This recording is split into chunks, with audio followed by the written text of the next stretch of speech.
Hello बच्चों, मैं हूं तुषार पटेल, आपका अपना physics teacher and I welcome you all on Vedantu Maharashtra. So कैसे हैं बच्चों? How you all? कैसे चल रही है जिंदगी? Here we are doing one shot series on MST CET and ये है हमारा थर्ड वन शॉट, क्योंकि आपको पता है सीईटी के सिलेबस में क्लास 11th के भी कुछ चैप्टर्स हैं। अब आप बोलोगे सर क्लास 11th का वेटेज तो 20% है, क्लास 12th का वेटेज 80% है, तो आप फिर क्लास 12th के वन शॉट पहले कराओ ना। देखो, मुझे पता है कि आप सभी में एक कमी है, क्या कि वो है आपको 11th के बेसिक्स में प्रॉब्लम है। अगर आप 11th के बेसिक्स सही तरीके से नहीं सीखोगे तो 12th का भी बहुत सारी चीज जो है ना वो भी आपको सही तरीके से नहीं आएगी और 12th में आप पीछे पड़ जाओगे। मैंने आपको बताया था कि जितना भी 11th का वेटेज आपको बोला गया है ऑन पेपर कि 11th सिर्फ 20% है, वो फॉल्स है। 11th का वेटेज 20% होने के बावजूद भी ऑलमोस्ट 40% से 50% हो जाता है। उसका रीजन बताता हूं, पिछले क्लास में भी बताया था, आज भी रिपीट कर रहा हूं ताकि आपका दिमाग क्लियर रहे। 11th के चैप्टर्स के अंदर से आपको ये 20% वेटेज वाले 10-10 सवाल तो आएंगे ही, ये तो आपको करना ही है। लेकिन 11th के जो कॉन्सेप्ट्स है उसको यूज करके क्लास 12th के जो कॉन्सेप्ट्स है या क्लास 12th के जो टॉपिक्स है उसके ऊपर भी आप 10 से 15 सवाल एक्सपेक्ट करोगे और वो क्वेश्चन भी आपके मिस हो जाएंगे अगर 11th नहीं आता। तो 11th के 10 क्वेश्चन और 12th के 10-15 ऐसे क्वेश्चन जो 11th के ऊपर बेस्ड है, तो अल्टीमेटली आपका 20 से 25 क्वेश्चन का नुकसान हो जाएगा अगर आपने 11 सही से नहीं किया। इसीलिए हम अब ये 20% को ना बड़े पर्सपेक्टिव से देखें कि ऑलमोस्ट 40 to 50% का जो हमारा गैप बनेगा ना अगर 11th नहीं करेंगे तो उसको हमें नहीं बनने देना है। और वैसे भी क्लास 12 तो आप अभी भी अपने कोचिंग में कर ही रहे होंगे, उसमें भी आपको समझने में कहीं ना कहीं दिक्कत आएगी अगर आपको 11th नहीं आता है। इसीलिए मैं आपके 11th के वन शॉट्स पहले बना रहा हूं, फिर 12th के होंगे। तो हम ऑलरेडी 11th में वेक्टर्स कर चुके, एरर एनालिसिस कर चुके, now we are on motion on plane, motion in a plane पे। तो मोशन इन अ प्लेन को आज हम कवर कर लेंगे बच्चों।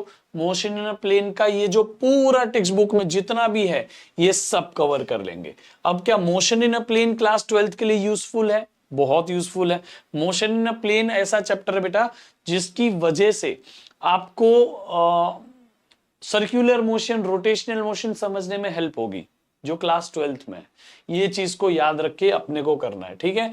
और बाकी मोशन के बारे में बेसिक बातें तो हर चैप्टर में आपको काम आते हैं, वो सारी चीजों को समझ के हमें इस चैप्टर पे फोकस करना है। देखो, मोशन इन अ प्लेन जो है ना, इसके अंदर काफी सारी चीजें आपको मैं बता दूं कि आप अगर इस चैप्टर को डिटेल में सीखने जाओ तो ये कम से कम 3 से 4 चैप्टर जितना लंबा है। ये छोटा सा पार्ट नहीं है।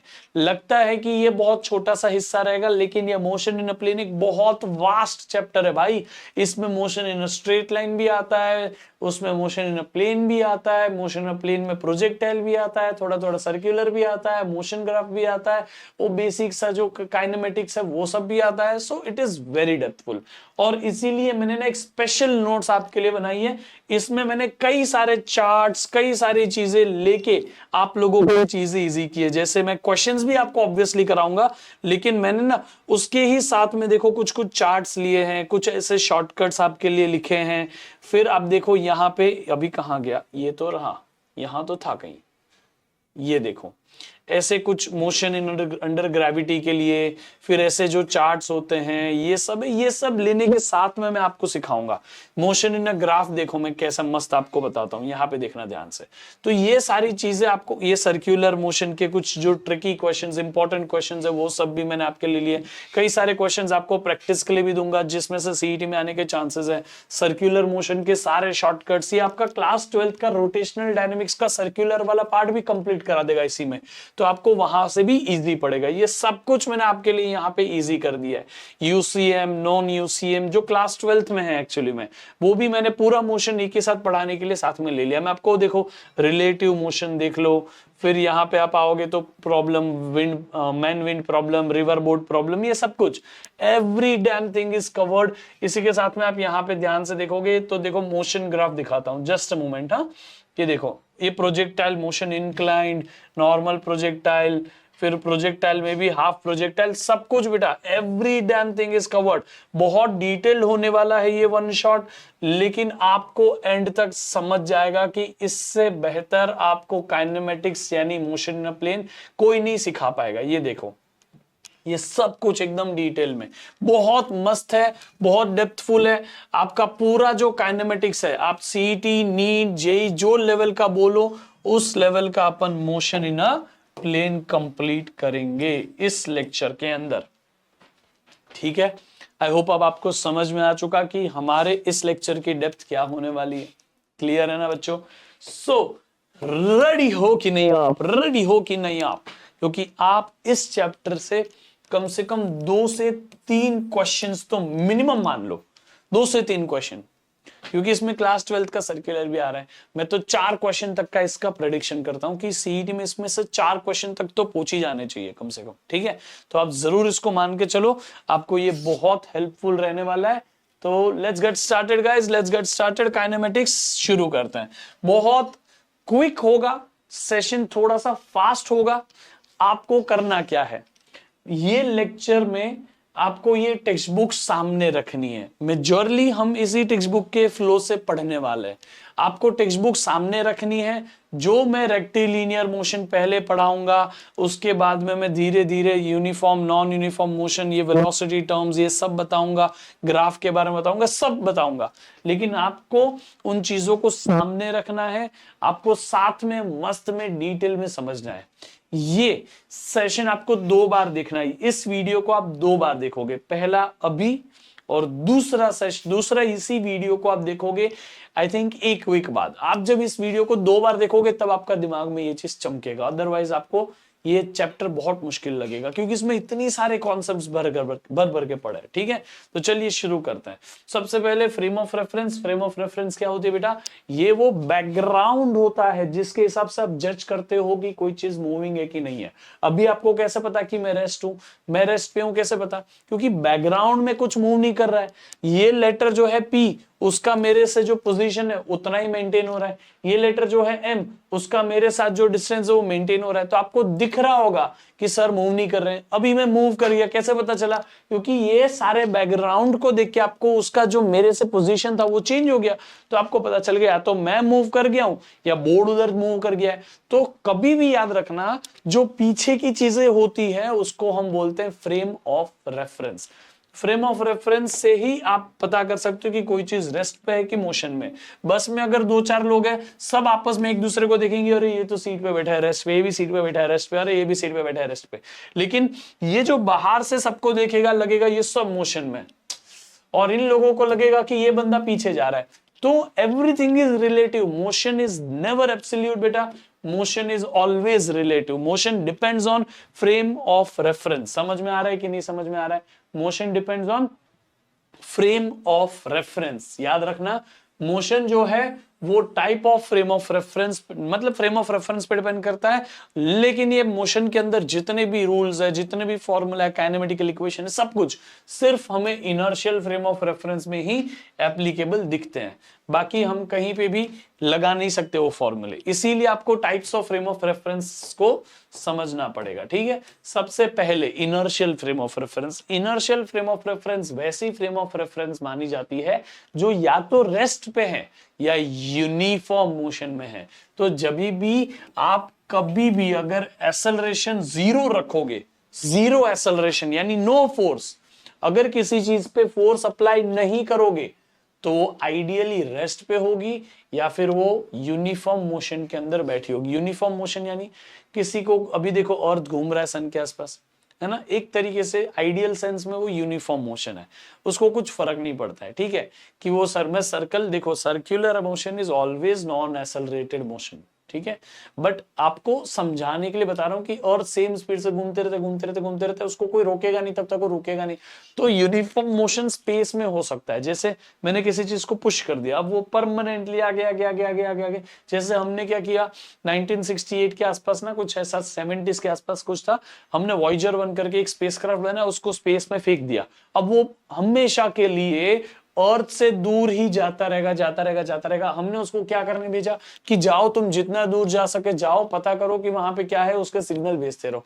तो वो स्पेसक्राफ्ट परमानेंटली अर्थ से दूर जा रहा है, तो क्यों उसको हम फ्यूल देके थोड़ी आगे भेजते हैं, वो सिर्फ उसको धक्का मार दिया, वो परमानेंट आगे आगे आगे आगे जाएगा जब तक उसको कोई रोकेगा नहीं। समझ में आया? जब तक उसको कोई रोकेगा नहीं तब तक वो रुकेगा नहीं। इसीलिए हम इनर्शियल फ्रेम ऑफ रेफरेंस के अंदर बिना एक्सेलरेशन वाली चीज या फिर कांस्टेंट वेलोसिटी वाले मोशन को ही पढ़ते हैं, और यहीं पे पूरा Newton's laws of motion applicable है कि नहीं? लेकिन हर बार एक्सेलरेशन जीरो हो वो पॉसिबल नहीं है। कहीं ना कहीं आपकी अगर स्पीड चेंज करनी है तो नॉन एक्सेलरेशन मतलब एक्सेलरेशन कुछ तो होगा। आप अगर देखो ये चीज को ड्रॉप कर दो तो ग्रेविटी ने उसको खींचा, gravity is nothing but acceleration due to gravity, तो उसने उसको खींचा तो एक्सेलरेशन है, एक्सेलरेशन जीरो नहीं है। इसका मतलब वेलोसिटी भी सेम नहीं रहेगी, और इस केस में जो फ्रेम ऑफ रेफरेंस बोली जाएगी वो non inertial frame of reference बोली जाएगी। अब non inertial frame of reference के साथ बड़ी गड़बड़ है। गड़बड़ ये है कि इसमें एनएलएम एप्लीकेबल नहीं है। एनएलएम जब एप्लीकेबल नहीं होते हैं तो उस केस में हमें एक सूडो फोर्स कंसीडर करनी पड़ती है। क्यों? थोड़ी देर बाद में बताता हूं। देखो ये जो ट्रक है वो जा तो आगे रहा है, मतलब उसका एक्सेलरेशन आगे है, हाँ कि ना? अब हम एक ऐसी सूडो फोर्स मानेंगे, अब उसके पास एक्सेलरेशन है, इसका मतलब कि वो नॉन इनर्शियल फ्रेम में है, ये क्लियर हो गया। अब हम एक ऐसी सूडो फोर्स कंसीडर करेंगे जो उसके एक्सेलरेशन के अपोजिट डायरेक्शन में हो, जिस सूडो फोर्स का value mass of the body into acceleration of frame of reference हो। तो मास इनटू एक्सेलरेशन वाला एग्जैक्ट अपोजिट फोर्स हम इमेजिन करेंगे, कंसीडर करेंगे सूडो फोर्स को, जिसका magnitude mass of the body और acceleration of the frame of reference हो, direction always opposite to the frame of reference. ऐसी सूडो फोर्स मानेंगे। क्यों? क्योंकि मास और एक्सेलरेशन के साथ इसके ऊपर आगे तो फोर्स लग रही है जिसी की वजह से ये ट्रक आगे जा रहा है। हमने उसके पीछे एग्जैक्ट सेम वैल्यू की फोर्स इमेजिन कर ली ताकि नेट फोर्स क्या आ गई? जीरो। ये दोनों एक दूसरे को कैंसिल कर रहे, ऐसा लगेगा, मतलब रियलिटी में कैंसिल नहीं कर रही, बट आपको इमेजिन करोगे ये फोर्स को तो आगे जाने वाली फोर्स को कैंसिल कर रहा है। इंजन जो फोर्स लेके उसको आगे लेके जा रहा है उसको कैंसिल करेगा तो नेट फोर्स जीरो दिखेगी। नेट फोर्स जीरो तो नेट एक्सेलरेशन भी जीरो दिखेगा, तो हमारा non inertial frame of reference inertial frame of reference में कन्वर्ट हो जाएगा। अब वहां आप Newton's laws of motion apply कर सकते हैं। ये जो मैंने बात कही वो बहुत इन डेप्थ थी, आपको एक बार वापस सुन लेना चाहिए जो मैंने बोला वो, कि जब हम बिना एक्सेलरेशन मतलब एक्सेलरेशन वाली चीजें पे बात करेंगे, जब हम एक्सेलरेटेड मोशन पे बात करेंगे, यानी कि जब भी कोई चीज जो एक्सेलरेशन के साथ मूव कर रही है तो वहां हम एक सूडो फोर्स कंसीडर करेंगे एक्सेलरेशन के अपोजिट। मास इनटू एक्सेलरेशन उस सूडो फोर्स का वैल्यू होगा। अब ये सूडो फोर्स कंसीडर करने के बाद में इस मास के ऊपर जो आगे का एक्सेलरेशन उसकी वजह से जो फोर्स लग रही है, ये फोर्स और सूडो फोर्स एक दूसरे को कैंसिल करेगी, नेट फोर्स जीरो दिखेगी, और जीरो नेट फोर्स यानी जीरो एक्सेलरेशन, और हमारी non inertial frame of reference inertial में कन्वर्ट होगी ताकि हम Newton's law of motion apply कर पाए। तो ये रीजन होता है सूडो फोर्स को कंसीडर करने का। आई होप आपको समझा। अब इसमें हमें इतनी टर्म्स पढ़नी होती है: position, distance, displacement, speed, velocity, acceleration. Clear है? ये सारी टर्म्स हम पढ़ेंगे। सबसे पहले बात करते हैं पोजीशन की। हमें पोजीशन कहां से देखना है? तो जैसे हमने बोला फ्रेम ऑफ रेफरेंस, अब मेरी पोजीशन आप शायद से यहां से मेरी पोजीशन देख रहे हो, उसको देख के मुझे बता रहे हो ना कि सर आप तो रेस्ट पे हैं। शायद से आप इस कॉर्नर से मेरी पोजीशन देख रहे हो कि सर आप तो रेस्ट पे हैं, वहां से आपकी पोजीशन ये। तो ऐसे ही फिजिक्स के अंदर एक्स एक्सिस, वाई एक्सिस और जेड एक्सिस के अंदर पोजीशन कहीं देखी जाती है। तो ओरिजिन से सारे डिस्टेंसेस मेजर होता है। तो ओरिजिन से आप कितने दूर है ये आपकी पोजीशन है। ओरिजिन से पोजीशन तक का जो वेक्टर है उसको हम पोजीशन वेक्टर बोल सकते हैं। अगर ये पॉइंट सर्कल करने लगेगा तो यही पोजीशन वेक्टर को हम रेडियस वेक्टर भी तो बोल सकते हैं, हाँ कि ना? यही होता है रेडियस वेक्टर, कुछ नहीं होता है।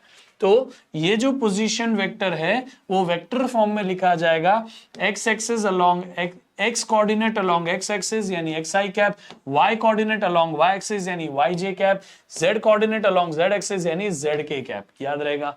तो ये होता है हमारा सिंबल बताने का तरीका। ये कैसे लिखा है मैं वेक्टर में सिखा चुका हूं, है कि नहीं? तो ये पोजीशन के बारे में बात हो गई। अब आते हैं डिस्टेंस के बारे में। Distance is the actual length of the path जो ट्रैवल की है। अगर आपने कोई पाथ ट्रैवल नहीं किया तो वो आपका एक्चुअल लेंथ नहीं है। समझ में आ गया? एक्चुअल लेंथ नहीं है, ठीक है। अब मतलब वो आपका एक्चुअल डिस्टेंस भी नहीं है। डिस्टेंस वही है जो आप यहां से यहां जाते वक्त आप ऐसे गए, तो इस रास्ते की ही जो लंबाई है वो है आपकी एक्चुअल लेंथ। याद रखना, एसआई यूनिट तो मीटर है, ये स्केलर क्वांटिटी होती है। Distance can be zero, it can be positive, but it can never be negative. Distance कभी नेगेटिव हो सकता है क्या? नहीं। तुम आगे जाओगे तो भी डिस्टेंस बढ़ेगा, पीछे जाओगे तो भी डिस्टेंस बढ़ेगा। जितना चलोगे डिस्टेंस हमेशा जीरो से बढ़ता ही जाएगा। समझ में आ गया कि नहीं आ गया? क्लियर हो गया ये बात? अब आगे बढ़ो। डिस्प्लेसमेंट। डिस्प्लेसमेंट एक वेक्टर क्वांटिटी है जिसको हमने पोजीशन वेक्टर का चेंज इन पोजीशन वेक्टर से भी बोल सकते हैं। याद रहेगा, पहला पोजीशन इधर है तो पहला पोजीशन वेक्टर इधर, दूसरा पोजीशन इधर है, दूसरा पोजीशन वेक्टर इधर। अब यहां पे यहां से यहां तक हुई डिस्प्लेसमेंट वेक्टर। समझ में आ रहा है? अब ये डिस्प्लेसमेंट वेक्टर, ये जो पोजीशन वेक्टर्स ना उसका चेंज है। तो डिस्प्लेसमेंट वेक्टर को आप कभी कभी डेल एस बार को आप ऐसा भी तो लिख सकते हैं, s bar is equal to R2 bar minus R1 bar, change in position vector delta r. याद रहेगा? तो सर्कुलर मोशन में भी जो डेल्टा आर लिखते थे ना अपन, वो डिस्प्लेसमेंट को ही लिखते थे। याद करिए, थोड़ा बहुत याद आ रहा होगा तो ठीक है। Displacement is in a way short distance between initial and final. फर्क नहीं पड़ता ए से बी आप कैसे जाओ, ऐसे ऐसे ऐसे, ए बी और ए से बी तक का जो पोजीशन वेक्टर है वो। समझ में आ गया? सीधा सीधा डिस्प्लेसमेंट, सॉरी, ठीक है। तो ये जो होता है डिस्प्लेसमेंट हमेशा स्ट्रेट लाइन में नापा जाता है इनिशियल और फाइनल के बीच में।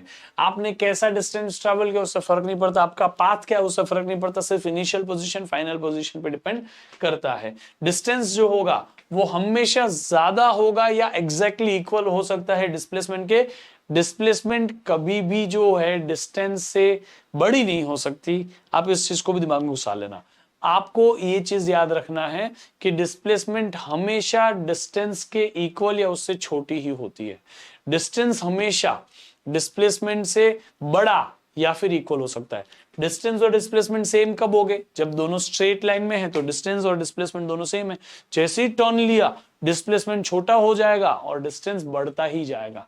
तो इसलिए डिस्टेंस और डिस्प्लेसमेंट जो है वो कभी ऐसे काम करते हैं कि डिस्टेंस हमेशा ग्रेटर देन और इक्वल टू होता है डिस्प्लेसमेंट के। याद रख लेना, ठीक है ना। आप ये देख लो, अगर आप यहां से यहां पहुंचोगे तो आपने डिस्टेंस इस तरीके से ट्रैवल किया तो टोटल 2 पाई आर होगा, तो उसका 1/4, 2 पाई आर का 1/4 क्या हो जाएगा बेटा? 2 पाई आर का 1/4 आपका डिस्टेंस हो जाएगा, तो वो पाई आर बाई 2 हुआ। लेकिन डिस्प्लेसमेंट क्या होगा ब्रो? ये आपकी इनिशियल पोजीशन, ये फाइनल पोजीशन, दोनों को जोड़ता हुआ है स्ट्रेट लाइन। तो वही स्ट्रेट लाइन यहां बनाइए, ये भी आर है ये भी आर है, तो आप ट्राइंगल में पाइथागोरस लगा के निकालो तो √2r बनेगा। पाइथागोरस ऐसे निकलेगा, हाँ कि ना। ये बेसिक सी बात है। देखो ये ना मेरा कोशिश है वीडियो छोटा रहे लेकिन बहुत डेप्थफुल रहे। तो ये चीजें आपको वीडियो पॉज कर करके समझनी पड़ेगी कि x² = r² + r² की ये किया, फिर x का रूट लिया, फिर √2rx का वैल्यू आया, तो डिस्प्लेसमेंट तो यही है। तो वो आंसर कैसे आया आपको एक बार समझना पड़ेगा। समझ में आप बैठ के इस चीज को समझ के आगे बढ़ना। ये सिर्फ आप लोगों की सीईटी के हिसाब से बना रहा हूं, इसीलिए सिखाने बोलोगे तो ये चैप्टर एकदम बेसिक से सिखाऊंगा। इस चैनल पे ऑलरेडी एक सीरीज चालू भी है, बैठो उसमें। लेकिन अभी के लिए आपको सीईटी के लिए रिकैप है, ठीक है। आप यहां से यहां आ गए तो डिस्टेंस ऐसा पाई are, displacement r + r, 2r। समझ में आ गया? अब उसी तरीके से आप देखोगे तो यहां पे कोई भी एंगल, रैंडम एंगल थीटा से जाना है, आपको बोलेगा 30 डिग्री आपने ट्रैवल किया तो डिस्टेंस डिस्प्लेसमेंट कितना? तो डिस्प्लेसमेंट s = r थीटा से निकलेगा, r × थीटा। थीटा रेडियन में रखने की ही याद रखना। थीटा जब हम पहला चैप्टर पढ़ते हैं ना यूनिट डायमेंशन, तभी बोलते हैं एंगल की यूनिट जो होती है वो रेडियंस होती है। तो आप याद रख लेना इसको रेडियन में π/2, π/4 ये सब रखना, ठीक है। 90 डिग्री π/2 होता है, 60 डिग्री π/3 होता है, 45 डिग्री π/4 होता है और 30 डिग्री π/6 होता है, इसको भूलना मत। तो रेडियंस में आप एंगल डालो, आपको डिस्टेंस मिल गया। डिस्प्लेसमेंट निकालने के लिए हम थोड़ा एक फॉर्मूला लगाते वापस ले, तो आप डायरेक्टली याद रख सकते हो 2r sin θ/2 फॉर्मूला है। थीटा 30 डिग्री ट्रैवल किया आपने तो 30 का हाफ 15 sin 15 की वैल्यू। थीटा 60 डिग्री ट्रैवल किया sin 60/2, 60/2 यानी 30 sin 30 into 2r। तो इस तरीके से ये काम करता। समझ में आ गया कि नहीं आ गया, याद रखेंगे। अब हमने कुछ पोजीशन वेक्टर भी कंसीडर किए, वेक्टर में ऑलरेडी हम पढ़ चुके हैं, एक्स एक्सिस के अलोंग आई कैप, वाई एक्सिस के अलोंग जे कैप, जेड एक्सिस के अलोंग के कैप। अब इसको ना हम प्लेन में कैसे लिए जाते हैं, तो अगर ये हॉरिजॉन्टल प्लेन है तो यहाँ नॉर्थ साउथ ईस्ट वेस्ट होता है हॉरिजॉन्टल प्लेन पे, और अपवर्ड और डाउनवर्ड होता है। तो ईस्ट को हम यूजुअली आई कैप, वेस्ट को माइनस आई कैप, नॉर्थ को जे कैप, साउथ को माइनस जे कैप, अप को के कैप, डाउन को माइनस के कैप, ऐसे लिख सकते हैं। तो यूजुअली आप इस तरीके से दिखा सकते हो। देखो ये नॉर्थ ईस्ट साउथ वेस्ट है, तो यहाँ पे इसको पॉजिटिव एक्स एक्सिस, इसको पॉजिटिव वाई एक्सिस, इसको नेगेटिव एक्स एक्सिस, इसको नेगेटिव वाई एक्सिस।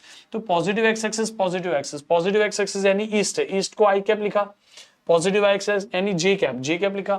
अब ये तो जो आपको दिख रहा है ना, ये हॉरिजॉन्टल होता है भाई, नॉर्थ ईस्ट साउथ वेस्ट, ऊपर नॉर्थ नहीं होता, नॉर्थ ऐसा हॉरिजॉन्टल पे आगे होता है, हॉरिजॉन्टल लेवल पे होते हैं भाई नॉर्थ साउथ ईस्ट वेस्ट। गलती से भी ऊपर को नॉर्थ मत बोलना, वो हम प्लेन ऑफ द पेपर पे ऐसा ऊपर नॉर्थ लिखते ना, क्योंकि वो पेपर पे लिख रहे हैं, पेपर हम ऐसा मानेंगे कि यहां रखा है तो इधर नॉर्थ है, ऊपर नॉर्थ नहीं है। दिमाग में घुसा लेना इस बात को, ठीक है। अब आ जाओ यहाँ पे, डिस्टेंस और डिस्प्लेसमेंट निकालना है। डिस्टेंस निकालने के लिए यहां से पहले थे, फिर यहां गए, 8 + 4 + 4 + 1 कर लो तो डिस्टेंस मिल जाएगा। डिस्प्लेसमेंट निकालना है तो यहां से यहां तक का ये वेक्टर का लेंथ निकालना है।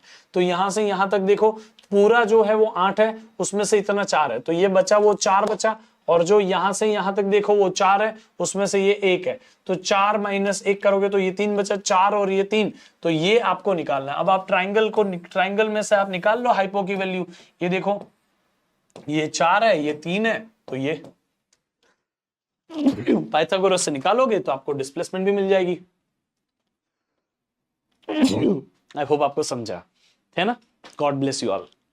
अब मेरी बात ध्यान से सुनो, आपको इसका आंसर अभी कमेंट में बता देना है भाई। आपको पता है मैं जितने सवाल पूछूंगा हर एक का आंसर आप कमेंट में लिखते जाएंगे, जिससे आपको पता रहे जब भी आपका आंसर मैं देखूं तो आप मुझे भी समझे कि हाँ आप तो बढ़िया से पढ़ रहे हो भाई, इस तरीके से, ठीक है। चलिए आगे बढ़ते ब्रो, लेट्स गो अहेड।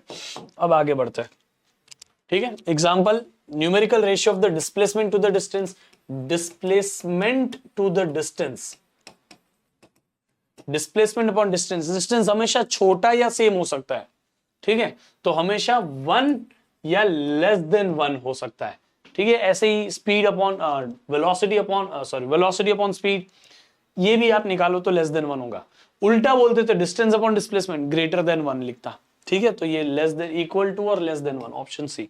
इस तरीके से बहुत सारे सवाल है यहाँ पे, जैसे ये है, ये तो अभी मैंने आपको कराया, तो आपको सिंपली बता देता हूं, ए से बी तक का डिस्टेंस बता दो, तो S is equal to R theta, R into theta. Theta कितना है बेटा, ये डिस्टेंस की बात कर रहा हूं, तो थीटा कितना है 60 डिग्री, 60 यानी π/3, तो πr/3 हो गया ना आंसर सीधा।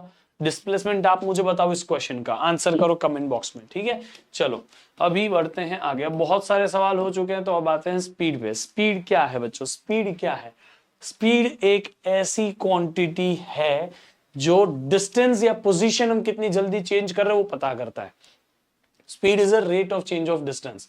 इसका यूनिट आएगा मीटर पर सेकंड, सेंटीमीटर पर सेकंड भी हो सकता है।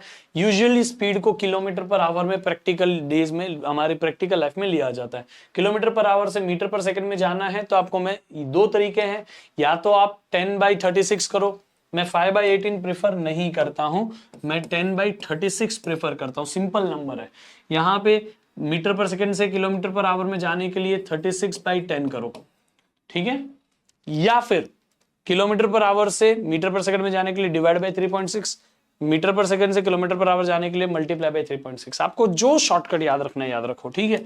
जैसे डिस्टेंस कभी नेगेटिव नहीं हो सकता, स्पीड भी कभी नेगेटिव नहीं हो सकता, ठीक है, अब याद रखेंगे ये यूनिफॉर्म स्पीड क्या होता है, कभी भी बोल दिया यूनिफॉर्म स्पीड से अपन ट्रैवल कर रहे हैं, इसका मतलब क्या होता है कि हम सेम डिस्टेंस सेम टाइम में ट्रैवल कर ले। ये 20 मीटर भी हमने 5 सेकंड में ट्रैवल किया, अगला 20 मीटर भी हमने 5 सेकंड में ही ट्रैवल किया, और उसके बाद का 20 मीटर भी हमने 5 सेकंड में ही ट्रैवल किया।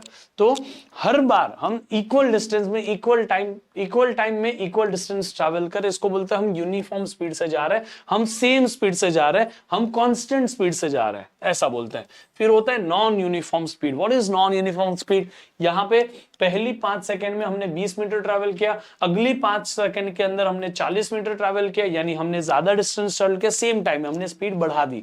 फिर अगली 5 सेकंड में हमने 10 मीटर ही ट्रैवल किया, वो 5 सेकंड के अंदर 10 मीटर, तो हमने स्पीड बहुत कम कर दी। तो ये रियल लाइफ में हम ऐसे ही ट्रैवल करते हैं ना, कभी फास्ट कभी स्लो, कभी रुके सिग्नल आया तो ये नॉन यूनिफॉर्म स्पीड है। स्पीड सेम नहीं है, स्पीड वेरिएबल है। समझ में आ गया? ये आपको टर्म समझाने के लिए मैं बता रहा हूं, बाकी इसका कुछ आपको क्वेश्चन के बीच बीच में जो लिखा होता है ना, वो स्टेटमेंट समझने के लिए। फिर एवरेज स्पीड, हमेशा याद रखो एवरेज स्पीड पूरी जर्नी की होती है। एवरेज स्पीड जो है वो होता है total distance upon total time. Total distance निकालो, टोटल टाइम निकालो, बाकी सब भूल जाओ, बाकी सब भूल जाने का। Total distance divided by total time, यही है इंस्टेंटेनियस स्पीड। तो डेरिवेटिव से निकालते ds बाई dt करके, उसके ऊपर ज्यादा क्वेश्चन नहीं आते, एवरेज स्पीड पे आता है। मैं एवरेज स्पीड के लिए आपको सीधा ना ये शॉर्टकट पे लेके आता हूं। अगर आपको बोला कि हमने पहले आधे घंटे यानी टी टाइम तक हम v1 स्पीड से चले, फिर अगले आधे घंटे तक यानी वापस सेम टाइम तक हम वापस दूसरी स्पीड से चले, तो आपको एवरेज स्पीड पूछेगा। तो सीधा टाइम सेम है ना, दो सेम टाइम इंटरवल में अलग अलग स्पीड हो तो v1 प्लस v2 अपॉन 2। तीन टाइम इंटरवल में तीन टाइम सेम इंटरवल रखे और हमें बोल दे कि इस v1 स्पीड है, v2 स्पीड है, v3 स्पीड है, तो सीधा ऐसा एवरेज करने का v1 plus v2 plus v3। Average speeds का एवरेज नहीं होता, ये इस केस में नसीब से ऐसा दिख गया। अगर टाइम को हम सेम मानते हैं हर बार कि हमने आधे घंटे तक 50 किलोमीटर पर आवर, आधे घंटे तक 60 किलोमीटर पर आवर, आधे घंटे तक 70 किलोमीटर पर आवर, तो सिंपली उसका एवरेज स्पीड होगा 50 प्लस 60 प्लस 70 डिवाइडेड बाई 3। समझ में आ रहा है? ये नसीब था आपका, क्योंकि आपने ना बेस टाइम का सेम रखा था। अब अगर डिस्टेंस का बेस सेम है, यानी कि पहला 2 किलोमीटर आपने इस स्पीड से ट्रैवल किया, फिर अगला 2 किलोमीटर आपने सेम स्पीड से ट्रैवल किया, टाइम की तो बात ही नहीं की ना, तो उस केस में पहली स्पीड दूसरी स्पीड को इस तरीके से सॉल्व करो, 2v1 v2 upon v1 plus v2, आपको एवरेज स्पीड मिल जाएगी। समझ में आ गया? लेकिन कोई आपने को बोल दिया कि हमने ये सर्कल ट्रैवल किया, हमने हर जगह कांस्टेंट स्पीड रखी, यूनिफॉर्म स्पीड रखी। अरे स्पीड यूनिफॉर्म रखी तो वही स्पीड पूरी जर्नी पे है ना, एवरेज सेम है टोटल, तो इसीलिए एवरेज स्पीड और यूनिफॉर्म स्पीड सेम वैल्यू होती है जब आपकी स्पीड सेम रहे। ठीक है, तो आपको उसके बेस्ड कुछ क्वेश्चंस भी आगे बता दूंगा, लेकिन उसके पहले वेलोसिटी पे बात करते हैं। What is velocity bro? Velocity is the rate of change of displacement. समझ में आ गया? जैसे वो डिस्टेंस था, यहाँ डिस्प्लेसमेंट है, जैसे वो स्केलर था, यहाँ वो वेक्टर है, तो बस उतनी ही बात है। मीटर पर सेकंड उसका यूनिट है, सेंटीमीटर पर सेकंड इसका सीजीएस यूनिट है, और ये जीरो भी हो सकता है, नेगेटिव हो सकता है, पॉजिटिव हो सकता है। बट वेलोसिटी मेनली नेगेटिव क्या बताता है? अगर आप फॉरवर्ड मोशन कर रहे हो पॉजिटिव एक्स एक्सिस के लॉन्ग, तो वेलोसिटी पॉजिटिव। अगर आप बैकवर्ड मोशन कर रहे हो नेगेटिव एक्स एक्सिस के लॉन्ग, तो वो वेलोसिटी नेगेटिव। अगर आप अपवर्ड मोशन कर रहे हो पॉजिटिव एक्सिस के लॉन्ग, तो वेलोसिटी यूजुअली पॉजिटिव मानता है। अगर आप डाउनवर्ड मोशन कर रहे हो तो वेलोसिटी यूजुअली नेगेटिव मानता है। समझ में आ गया? इस चीज को दिमाग में रख के बात करने का, जब वेलोसिटी का प्लस माइनस हो। वेलोसिटी का प्लस और माइनस आपको डायरेक्शन बताता है कि वो पॉजिटिव अलोंग है या नेगेटिव के अलोंग है। यूनिफॉर्म वेलोसिटी यानी आप सेम वेलोसिटी से जा रहे हो, ना आपका मैग्नीट्यूड ऑफ स्पीड चेंज हो रहा है, ना आपका वेलोसिटी का डायरेक्शन चेंज हो रहा है। तो वेलोसिटी को हम ऐसे भी बोल सकते हैं, वेलोसिटी यानी दो चीजें हैं, एक स्पीड और एक डायरेक्शन। वेलोसिटी दो चीजों से बनती है, स्पीड और डायरेक्शन से। स्पीड यानी मैग्नीट्यूड ऑफ वेलोसिटी बोल दो एज ऑफ नाउ।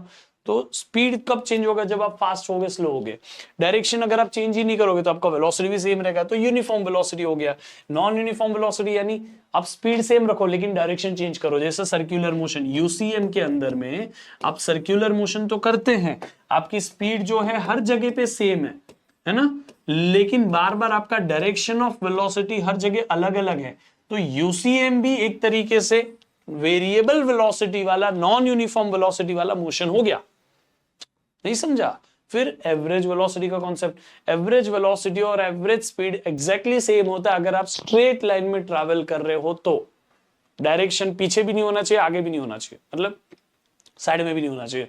आप स्ट्रेट लाइन में सीधा सीधा आगे आगे बढ़ो तो आपका एवरेज स्पीड और एवरेज वेलोसिटी सेम होता है। अब दूसरी बात, एवरेज स्पीड के लिए, एवरेज वेलोसिटी के लिए आप total displacement upon total time लोगे। एवरेज स्पीड के लिए total distance upon total time लिया था, एवरेज वेलोसिटी के लिए total displacement upon total time लोगे। समझ में आया?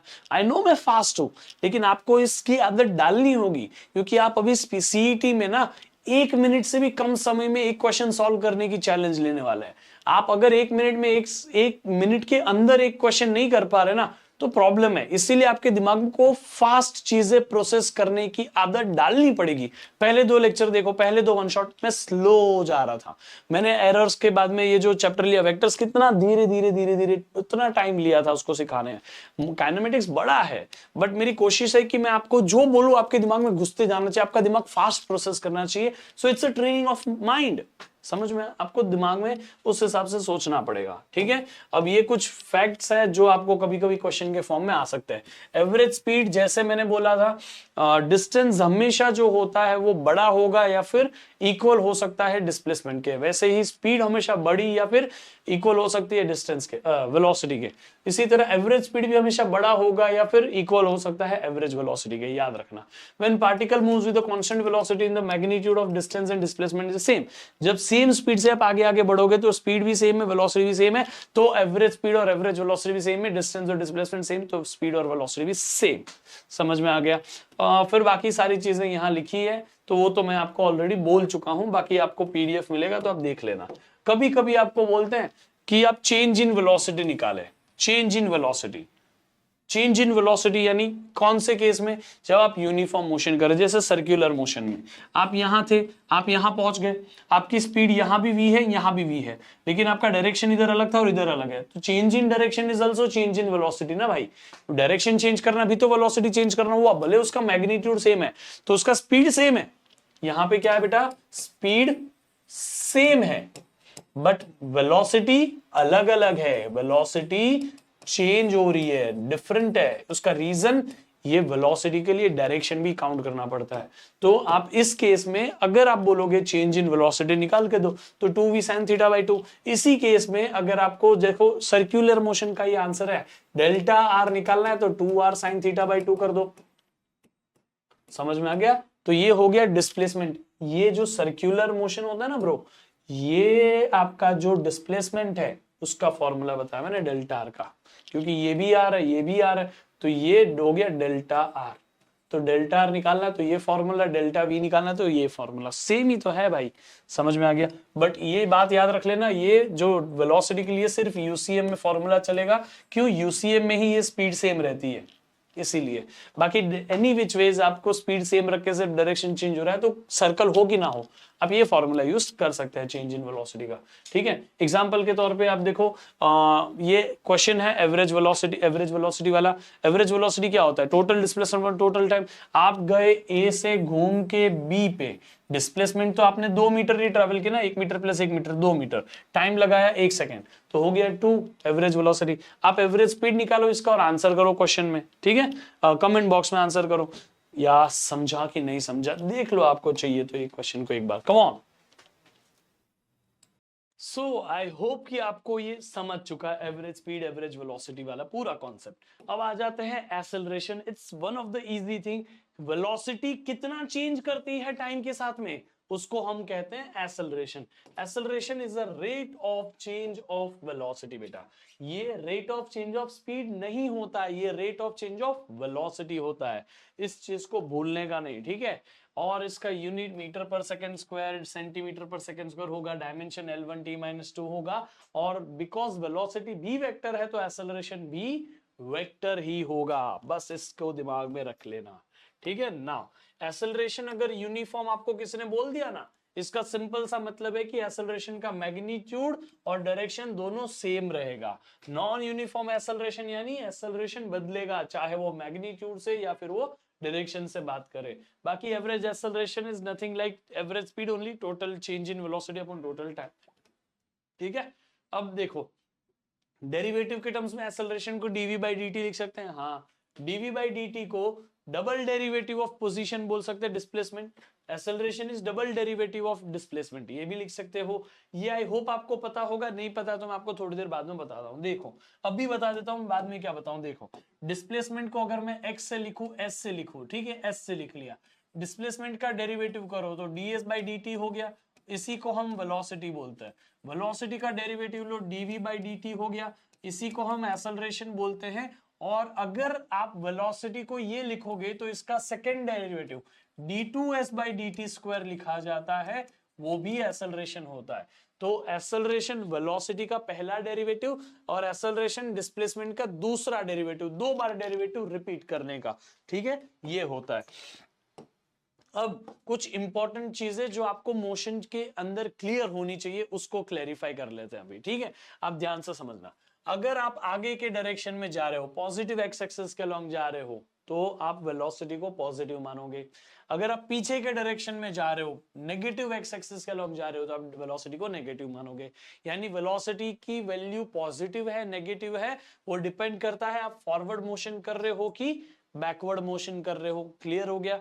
अब अगर आप फॉरवर्ड मोशन में हो और एक्सेलरेशन भी आगे की तरफ ही है, तो आपकी स्पीड जो है वो बढ़ेगी, स्पीड अप करोगे आप, समझा, आप फास्ट होते जाओगे। अगर आपकी वेलोसिटी पीछे है, एक्सेलरेशन भी पीछे है, दोनों अभी भी सेम डायरेक्शन में है, तो आप पीछे के डायरेक्शन में स्पीड अप करते जाओगे। याद रहेगा, आप इधर आगे जाते जाते फास्ट हो रहे हो, इधर पीछे जाते जाते फास्ट हो रहे हो। समझ में आ गया? इसका मतलब एक्सेलरेशन आगे पीछे है ये नहीं देखने का, क्या वेलोसिटी के साथ में एक्सेलरेशन है, क्या वेलोसिटी के साथ में एक्सेलरेशन है क्या? हाँ, तो ये एक्सेलरेशन वेलोसिटी को सपोर्ट करेगा, ये एक्सेलरेशन वेलोसिटी को सपोर्ट करेगा, फिर वेलोसिटी जिधर भी हो उसको सपोर्ट ही करेगा, ठीक है। इसी के साथ में आपको मैं बता दूं कि जहां मोशन है वही डायरेक्शन में वेलोसिटी याद रखने का, और फिर वो वेलोसिटी से एक्सेलरेशन को देखने का। एस वेलोसिटी इधर है, एक्सेलरेशन इधर, स्लो होना पड़ेगा। वेलोसिटी इधर, एक्सेलरेशन इधर, फास्ट हो जाओगे। समझ में आ गया? इसी तरह से आप यहां पे देखो, velocity and acceleration are in opposite direction, then speed decrease करती है। अगर आपकी वेलोसिटी आगे है, एक्सेलरेशन पीछे है, तो आप आगे जाते जाते स्लो होते जाओगे, आपकी स्पीड कम होती जाएगी। और वहीं पे अगर आप पीछे जा रहे हो और आपका एक्सेलरेशन आगे है, तो आपकी स्पीड जो है वो कम होती जाएगी। यानी कि मैं दोनों केसेस में आपको बताता हूं, अगर आप आगे जा रहे हो और एक्सेलरेशन पीछे है, तो आप स्लो होते जाओगे, रुकोगे, फिर एक्सेलरेशन पीछे, इसलिए आपकी वेलोसिटी भी पीछे हो जाएगी और आप पीछे चले जाओगे। तो आपका मोशन अभी कुछ ऐसा होगा, ठीक है। और इस केस में जब आपकी वेलोसिटी पीछे है, एक्सेलरेशन आगे, तो वेलोसिटी पीछे है, देखो ये रही, तो आप पीछे जा रहे हो, लेकिन क्योंकि एक्सेलरेशन उधर है, तो आप स्लो होगे, रुकोगे, वापस जाओगे, तो आपका मोशन ऐसा होगा। जब भी एक्सेलरेशन और वेलोसिटी अपोजिट हो, स्पीड डिक्रीज हो जाती है और आपको कहीं ना कहीं से टर्न लेना पड़ेगा, क्योंकि एक्सेलरेशन, वेलोसिटी जो है ना बेटा, वेलोसिटी ये हमेशा एक्सेलरेशन का डायरेक्शन एक्वायर करने की कोशिश करती है। आप देखो एक्सेलरेशन कहां है? पीछे, वेलोसिटी का है आगे, तो धीरे धीरे वेलोसिटी अपने आप को पीछे कर लेगी ताकि वो एक्सेलरेशन के अलोंग हो, तो आप आगे जाके पीछे होगे। अब यहां पे देखो, आप पीछे जा रहे हो तो पीछे जाके ऐसे आगे जाना, तो इसका मतलब जहां एक्सेलरेशन वहीं आपकी वेलोसिटी आने की ट्राई करती है। समझ में आ गया? दूसरा, एक्सेलरेशन का डायरेक्शन जो होता है वो चेंज इन वेलोसिटी के डायरेक्शन के साथ में होता है, क्योंकि acceleration he change in velocity upon time होता है, तो जो चेंज इन वेलोसिटी का डायरेक्शन है वही एक्सेलरेशन का डायरेक्शन बनता है। आई होप आपको समझा। अब ये एक्सेलरेशन डिसाइड करता है कि जो भी मोशन होगा उसका रास्ता सीधा होगा, टेढ़ा होगा, कैसा होगा, ये सारी चीजें एक्सेलरेशन से डिसाइड की जाती है। यानी कि आपका रास्ता स्ट्रेट लाइन होगा, आप टर्न लोगे, सर्कल में घूमोगे, ये सारी की सारी चीजें सिर्फ एक्सेलरेशन से डिसाइड होती है। मैं आपको बताता हूं कैसे। अगर एक्सेलरेशन कांस्टेंट है और उस केस में आप अगर स्ट्रेट लाइन में मूव करना चाहते हो, तो आपको एक्सेलरेशन और वेलोसिटी सेम डायरेक्शन में रखने पड़ेंगे। अगर आपकी वेलोसिटी और एक्सेलरेशन सेम डायरेक्शन में है, तो आप स्ट्रेट लाइन में जाओगे। और अगर आपका वेलोसिटी और एक्सेलरेशन में कुछ एक्यूट एंगल जैसा है, तो आप प्रोजेक्टाइल मोशन करोगे। अब ये उल्टा प्रोजेक्टाइल दिखा रहा हूं। अगर आपकी वेलोसिटी ऊपर हो, एक्सेलरेशन नीचे हो, जैसे ऑब्ट्यूज एंगल बन रहा है अभी, है ना, तो ऐसा मोशन होगा। ये प्रोजेक्टाइल मोशन ही तो है, देख लो, तो ये पैराबोलिक मोशन होता है। तो जब भी वेलोसिटी और एक्सेलरेशन कुछ एक्यूट या ऑब्ट्यूज एंगल पे होता है, प्रोजेक्टाइल मोशन यानी पैराबोलिक मोशन हो जाता है। और जब भी वेलोसिटी परपेंडिकुलर टू एक्सेलरेशन होती है, यानी कि वेलोसिटी इधर एक्सेलरेशन उधर, तो सर्कल में घूम जाते हैं, तो सर्कुलर मोशन हो जाता है। ये सब कब होता है? जब कांस्टेंट एक्सेलरेशन से आप वेलोसिटी के साथ हो तो स्ट्रेट लाइन, वेलोसिटी से कांस्टेंट एक्सेलरेशन से वेलोसिटी कुछ एक्यूट या ऑब्ट्यूज एंगल बनाए तो पैराबोलिक मोशन या फिर प्रोजेक्टाइल मोशन, या फिर आपको अगर देखोगे तो वेलोसिटी और एक्सेलरेशन एक दूसरे से राइट एंगल हो तो सर्कुलर मोशन। समझ में आ गया? याद रहेगा।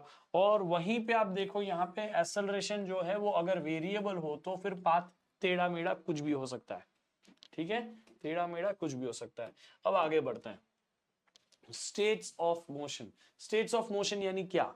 जब एक्सेलरेशन 0 हो तो हम यूनिफॉर्म मोशन में होते हैं। क्यों? क्योंकि तब हमारा एक्सेलरेशन 0 है, हमारी वेलोसिटी चेंज नहीं होगी, वो यूनिफॉर्म रहेगी, सेम रहेगी, कांस्टेंट रहेगी। तो डिस्प्लेसमेंट भी इक्वल टाइम में इक्वल अमाउंट से बढ़ेगी। आप सेम टाइम में सेम डिस्टेंस कवर करोगे, सेम टाइम में सेम डिस्प्लेसमेंट कवर करोगे। समझ में आ गया? अब इस केस के लिए हम यूनिफॉर्म मोशन में कुछ ज्यादा फॉर्मूला लगाने की जरूरत नहीं पड़ती। Velocity is displacement upon time या speed is distance upon time.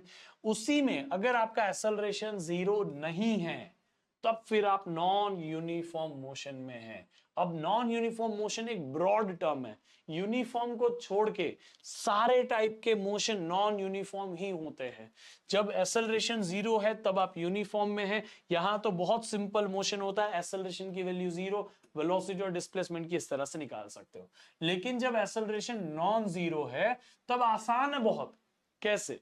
देखो, जब एक्सेलरेशन नॉन 0 है तो अगर एक्सेलरेशन कांस्टेंट हुआ, चेंज नहीं हो रहा है, कोई नंबर है, जैसे acceleration is equal to 9.8 motion under gravity में होता है ना, जैसे एक्सेलरेशन इज इक्वल टू 5, बदल नहीं रहा है बट सेम रह रहा है, तो एक्सेलरेशन अगर कांस्टेंट है तो भी तो नॉन जीरो ही कहलाएगा और सेम रहेगा। वो 5 है तो 5 ही रहेगा। उस केस के अंदर हम बोलेंगे कि ये अभी भी नॉन यूनिफॉर्म मोशन ही है, लेकिन अब ये यूनिफॉर्मली एक्सेलरेटेड मोशन है। इधर यूनिफॉर्म मोशन बोलने का मतलब वेलोसिटी यूनिफॉर्म है, इधर यूनिफॉर्म एक्सेलरेशन बोलने का मतलब एक्सेलरेशन यूनिफॉर्म है। नाम समझ रहे हो? नाम से सब समझ जाता है। यूनिफॉर्मली एक्सेलरेटेड यानी एक्सेलरेशन यूनिफॉर्म है और उसके बाद में आपकी वेलोसिटी बढ़ेगी और डिस्प्लेसमेंट भी बढ़ेगी। समझ में आ गया? और उस केस में आपको काइनेमेटिकल इक्वेशंस अप्लाई करनी पड़ेगी। काइनेमेटिकल इक्वेशंस जैसे आपने ये पढ़ी हुई है ना, वो मैंने बताई। वेक्टर फॉर्म भी आपको कोई बताता नहीं, मैंने बता दिया, बाद में बताता हूं इसके बारे में। तो यूनिफॉर्मली एक्सेलरेटेड मोशन में आप इन इक्वेशंस को अप्लाई कर सकते हैं, आपका सारा काम हो जाएगा। ठीक है, अब यहां पे बात नहीं खत्म होती, हम 11-12 में और आगे चाहते हैं। एक्सेलरेशन अगर 0 नहीं है तो कांस्टेंट भी नहीं है और एक्सेलरेशन बदलते रह रहा है, 5, 7, 6 कुछ भी बदलते रह रहा है, तो उस केस में आप एक्सेलरेटिंग मोशन में हैं। कैसे मोशन में बेटा? एक्सेलरेटिंग मोशन में है। एक्सेलरेटिंग मोशन यानी एक्सेलरेशन हो रहा है, एक्सेलरेटेड मोशन यानी एक एक्सेलरेशन हो चुका है, उतना ही रहेगा अभी, और यहां एक्सेलरेशन बढ़ते जा रहा है। तो एक्सेलरेटिंग मोशन में जो कैलकुलस मेथड है वो भी कर सकते हो, ग्राफिकल मेथड भी कर सकते हो। कैलकुलस मेथड यानी डिस्प्लेसमेंट की इक्वेशन है डेरिवेटिव लो वेलोसिटी, वेलोसिटी की इक्वेशन का डेरिवेटिव लो एक्सेलरेशन, एक्सेलरेशन की इक्वेशन का इंटीग्रेशन लो वेलोसिटी, वेलोसिटी की इक्वेशन का इंटीग्रेशन लो और आपको डिस्प्लेसमेंट मिलेगा। और ग्राफिकल मेथड ये मैं आपको अभी थोड़ी देर में बताऊंगा। समझ में आ गया? लेकिन सबसे पहले इन काइनेमेटिकल इक्वेशन को एक बार देख लो। काइनेमेटिकल इक्वेशन कब लगती है? जब यूनिफॉर्मली एक्सेलरेटेड मोशन है तभी ही। कैसे पता चलेगा यूनिफॉर्मली एक्सेलरेटेड मोशन है? एक्सेलरेशन कांस्टेंट दिखना चाहिए, जैसे मोशन अंडर ग्रेविटी में एक्सेलरेशन 9.8 फिक्स दिखता है, वैसे ही वेलोसिटी इक्वल टाइम में इक्वल अमाउंट से बढ़नी चाहिए। समझ में आ गया? उस केस में आपको पता चल जाएगा कि ये यूनिफॉर्म मोशन है। अब कई बार क्वेश्चन में लिखा भी होता है, तो उसमें आप v is equal to you plus AT, S is equal to UT plus half AT square, V square is equal to U square plus 2s, ये इक्वेशन अप्लाई कर सकता है। उसमें फर्स्ट इक्वेशन तब अप्लाई करने के जब आपको v और t पता हो, फाइनल वेलोसिटी और टाइम की चीज आपको क्वेश्चन में दी हो या पूछी हो। इसी तरह से आप सेकेंड इक्वेशन तब अप्लाई करेंगे जब आपको डिस्प्लेसमेंट और टाइम के बीच में कुछ चीजें पता हो। डिस्प्लेसमेंट और टाइम दोनों में से कोई चीज पूछी होनी चाहिए, कोई चीज दी होनी चाहिए। दूसरा, जब फाइनल वेलोसिटी ना दी हो ना, तब आप ये अप्लाई कर सकते हो कि ये इकलौती ऐसी इक्वेशन है जिसमें v नहीं है। देखो इसमें v है, इसमें v है, इसमें v है ही नहीं। तो जब फाइनल वेलोसिटी के बारे में सवाल में पूछा ना हो, दिया ना हो डेटा, या आपको फाइनल वेलोसिटी में कंफ्यूजन हो रहा हो, तब आप सेकंड इक्वेशन अप्लाई कर लो, आपके काम हो जाएंगे। उसमें फाइनल वेलोसिटी और डिस्प्लेसमेंट दिया हो, यानी कि टाइम नहीं दिया हो क्वेश्चन में, या पूछा भी नहीं हो, तो आप फर्स्ट इक्वेशन अप्लाई करो। फाइनल वेलोसिटी और टाइम दिया हो, यानी कि डिस्प्लेसमेंट यहां पे दिया ही नहीं है, देखो पूरी इक्वेशन में, तो क्वेश्चन में डिस्प्लेसमेंट नहीं है, आपको क्वेश्चन में डिस्प्लेसमेंट पूछा नहीं है, दिया नहीं है, और क्वेश्चन में आपको वेलोसिटी और टाइम दिया है, तो आप फर्स्ट इक्वेशन लगाओ। अब ये इक्वेशन कब कौन सी लगानी, उसका लॉजिक मैंने दिया। अगर इक्वेशन क्वेश्चन के अंदर कहीं पे भी आपको डिस्प्लेसमेंट दिख ही नहीं रही है, ना पूछिए ना दी है, पहले इक्वेशन लगाओ। कहीं पे आपको फाइनल वेलोसिटी ना दी है ना पूछिए, ये लगाओ। कहीं पे आपको टाइम दिया है नहीं पूछा है, ये लगाओ। तो अब आपको धीरे धीरे प्रैक्टिस के साथ इसको लाना पड़ेगा, ठीक है। चलो फिर आते हैं मोशन अंडर ग्रेविटी। अब मैं आपको पानी पी लेता हूं भाई पहले। फाइनली अब हम आते हैं मोशन अंडर ग्रेविटी में। मोशन अंडर ग्रेविटी यानी क्या है भाई? मोशन अंडर ग्रेविटी बहुत अमेजिंग चीज है, ध्यान से समझना। मोशन अंडर ग्रेविटी के लिए आपको कुछ अलग से पढ़ना ही नहीं है। क्यों? इसमें एक्सेलरेशन की वैल्यू कांस्टेंट होती है भाई, इसमें फिक्स होती है, यूनिफॉर्म होती है, 9.8 के इक्वल होती है।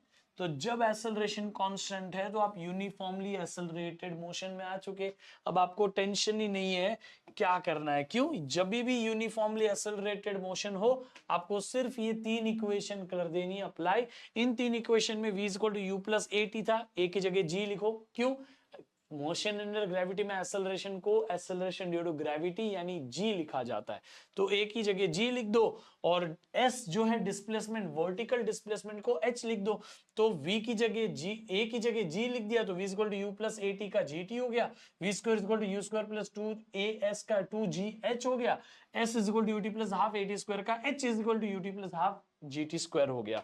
ऊपर जाओगे तो नेगेटिव, नीचे आओगे तो पॉजिटिव। तो जो भी चीज डाउनवर्ड डायरेक्शन में मिलेगी, वेलोसिटी हो या डिस्प्लेसमेंट हो या हाइट हो या जो भी, वो सबको पॉजिटिव लो। जो अपवर्ड डायरेक्शन में मिलेगी वो सब नेगेटिव। क्यों? Upward direction is against the gravity, that's why. बस इन तीन इक्वेशन को अप्लाई करो, आपका काम हो जाएगा। जैसे कि आपके पास एक मोशन हो सकता है ऐसा वाला, मोशन अंडर ग्रेविटी के ऊपर आपको हर टाइप के केसेस बता दे रहा हूं, आपको कभी टेंशन ही नहीं होगी। ये देखो, ये रहा, हमने ऑब्जेक्ट को ऐसे ऊपर फेंका, अब वो ऊपर जाके नीचे आएगा, तो यहां कहीं रुकेगा तो सही ना, तो यहां वेलोसिटी जीरो होगी। तो यहां वेलोसिटी ऊपर है इनिशियल, तो यू नेगेटिव होगा।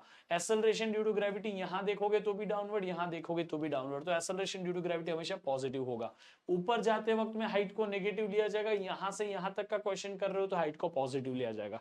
उस हिसाब से मैंने जो आपको इक्वेशन बताया उसमें हम क्योंकि अपवर्ड जा रहे हैं, एक्सेलरेशन ड्यू टू ग्रेविटी के मतलब ये जो हमारे पास में है ना, यहाँ v भी माइनस होगा, u भी माइनस होगा, g प्लस होगा, क्योंकि ग्रेविटी तो डाउनवर्ड है। अब ये माइनस को प्लस करो, माइनस को प्लस करो, ये प्लस को माइनस करो, ऐसे करके उन्होंने ये इक्वेशन लाई है। तो अब आपको मैं डायरेक्ट इक्वेशन दे देता हूं, इन इक्वेशंस को आप डायरेक्टली यूज कर सकते हो। आपको अगर पूछे कि एक सेकंड में, अगली 5 से 5th सेकंड में कितना हाइट उसने कवर किया, तो सीधा ये फॉर्मूला। अगली 3rd सेकंड में कितना हाइट कवर किया, तो ये फॉर्मूला। बस इस चीज को आप कर लो, बाकी तो कोई प्रॉब्लम नहीं है। h is equal to U square upon 2g, ये आपको मैक्सिमम हाइट कितनी तक जाएगी ना उसके बारे में बता देगा, ठीक है। बाकी आपको बता दूं कि जितना टाइम ऊपर चढ़ने में लगता है उतना ही टाइम नीचे उतरने में लगता है। अगर मोशन अंडर ग्रेविटी पढ़ रहे हो, ऊपर जाने का टाइम u बाई जी, नीचे आने का टाइम भी u by G, total time हो गया 2 टाइम्स u बाई जी, याद रख लेना, ठीक है। अब आपने कोई जगह से ड्रॉप किया ऑब्जेक्ट को, तो इनिशियल स्पीड जीरो होती है, तो आप जो भी मैंने इक्वेशन बताया उसमें u को जीरो डाल दो, आपको ये तीन इक्वेशन मिल जाएगी। इसी को हम फ्री फॉल भी कहते हैं या ड्रॉप करना भी कहते हैं, याद रख लेना, फ्री फॉल ही है ये। अब उसमें आपको कभी भी कुछ फॉर्मूला से आंसर चाहिए, ये तीन इक्वेशन से आ जाएंगे। कितने समय में आप गिर पाओगे नीचे, वो सीधा इससे आंसर मिल जाएगा। कितनी आपकी मैक्सिमम वेलोसिटी होगी यहां गिरने के पहले, वो भी आपको मिल जाएगी। या आपको कितने समय में गिरे तो आपको कितनी हाइट से गिरे वो भी मिल जाएगी। तो ये बहुत सारी इजी चीजें कर दी है। आप ये पीडीएफ को बहुत अच्छे से संभाल के रखना बेटा, आपको बहुत काम आएगा। इसके ऊपर कई सारे एमसीक्यूज पूछे गए। देखो आपको बता दूं, हम जो भी हाइट ट्रैवल करते हो टाइम के स्क्वायर पे डिपेंड करता है, उसका रेशियो हमेशा 1:2:3 ऐसा रहेगा। आप देख लो यहाँ पे भी लिखा है ratio will be in the, height का जो रेशियो है ना वो 1 स्क्वायर 2 स्क्वायर 4 स्क्वायर 3 स्क्वायर, यानी 1:4:9 ऐसा। लेकिन जो फर्स्ट सेकंड में, सेकंड सेकंड में, थर्ड सेकंड में जो आप डिस्टेंस ट्रैवल करोगे, हाइट ट्रैवल करोगे, वो होगी 1:3:5, यानी कि 1 सेकंड में, टोटल 2 सेकंड में, टोटल 3 सेकंड में, टोटल 4 सेकंड में, ऐसे जो हाइट के रेशियो हो गए ना वो 1:4:9:16 ऐसे आएगा। लेकिन फर्स्ट सेकंड में, सेकंड सेकंड में, थर्ड सेकंड में, फोर्थ सेकंड में वो रेशियो होगा 1:3:5:7। समझ में आ गया कितना डिस्टेंस हाइट ट्रैवल कर रहे हो उसका। आपको ये दोनों रेशियो से काफी चीजें पता चलेगी, बाकी चीजें नॉर्मल है। अब देखो मोशन और ग्रेविटी में मैंने आपको बोला नीचे फेंकने वाला तो u 0 नहीं होगा, u कुछ तो होगा, नीचे है पॉजिटिव होगा, तो ये इक्वेशन नॉर्मल वाली लग जाएगी। एक नेक्स्ट थर्ड सेकंड में कितना, थर्ड सेकंड में कितना हाइट ट्रैवल करोगे, तो ये फॉर्मूला से निकाल लो। आंसर बहुत ईजी है, आपको सिर्फ फॉर्मूले अच्छे से यूज करने। कोई हाइट से आपने किसी चीज को ऊपर फेंका वो नीचे आएगा, तो आपको इस केस में बस u को नेगेटिव ले लेना है, बाकी सब चल जाएगा। अब u का स्क्वायर होके वो पॉजिटिव हुआ इधर, बाकी ये इक्वेशन से आप आंसर निकाल पाओगे जो भी आपको चाहिए। ये वही 3 काइनेमेटिकल इक्वेशन को हम हर केस के लिए अलग अलग मॉडिफाई कर रहे हैं। किसी में u 0 डाला, किसी में v 0 डाला, किसी में u पॉजिटिव, किसी में v नेगेटिव, ये सब कुछ कर रहे हैं और कुछ कर ही नहीं रहे हम। ठीक है, बाकी ये सारे फॉर्मूले भी हैं। आपको अगर हाइट का फॉर्मूला चाहिए या फिर मैक्सिमम हाइट का फॉर्मूला चाहिए, मैक्सिमम हाइट कितनी होगी बेटा, टावर की हाइट प्लस ये हाइट, तो 2 हाइट का एडिशन होगा, height of the tower plus कितनी हाइट आपने रेस की, ये दोनों का एडिशन। ठीक है, अब आगे बढ़ते हैं। अब देखो यहाँ पे छोटा जो स्टोन है, अच्छा मोशनर ग्रेविटी में हमें क्वेश्चन भी आ सकते हैं, ऐसा कुछ तो बहुत इजी है। 2 stones of the different mass drop simultaneously, दोनों साथ में ही गिरेंगे क्योंकि ग्रेविटी तो सब पे सेम लगती है।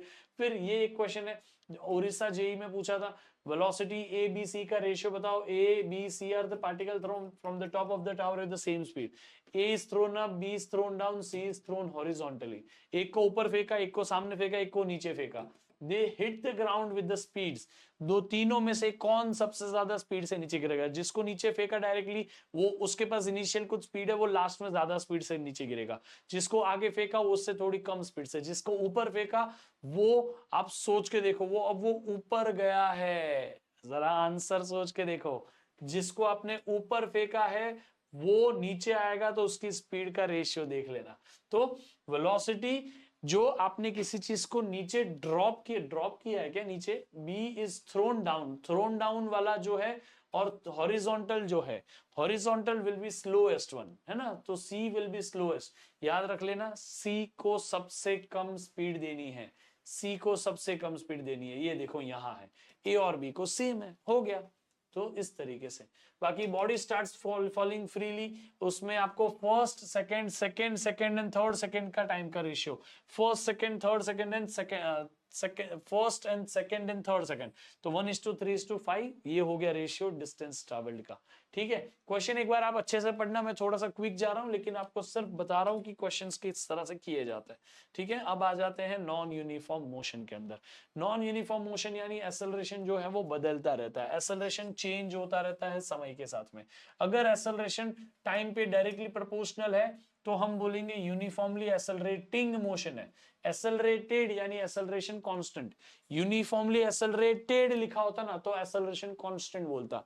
यूनिफॉर्मली एक्सेलरेटिंग लिखा है, इसका मतलब एक्सेलरेशन टाइम पे डिपेंड करता है, जैसे टाइम बढ़ेगा एक्सेलरेशन बढ़ेगा।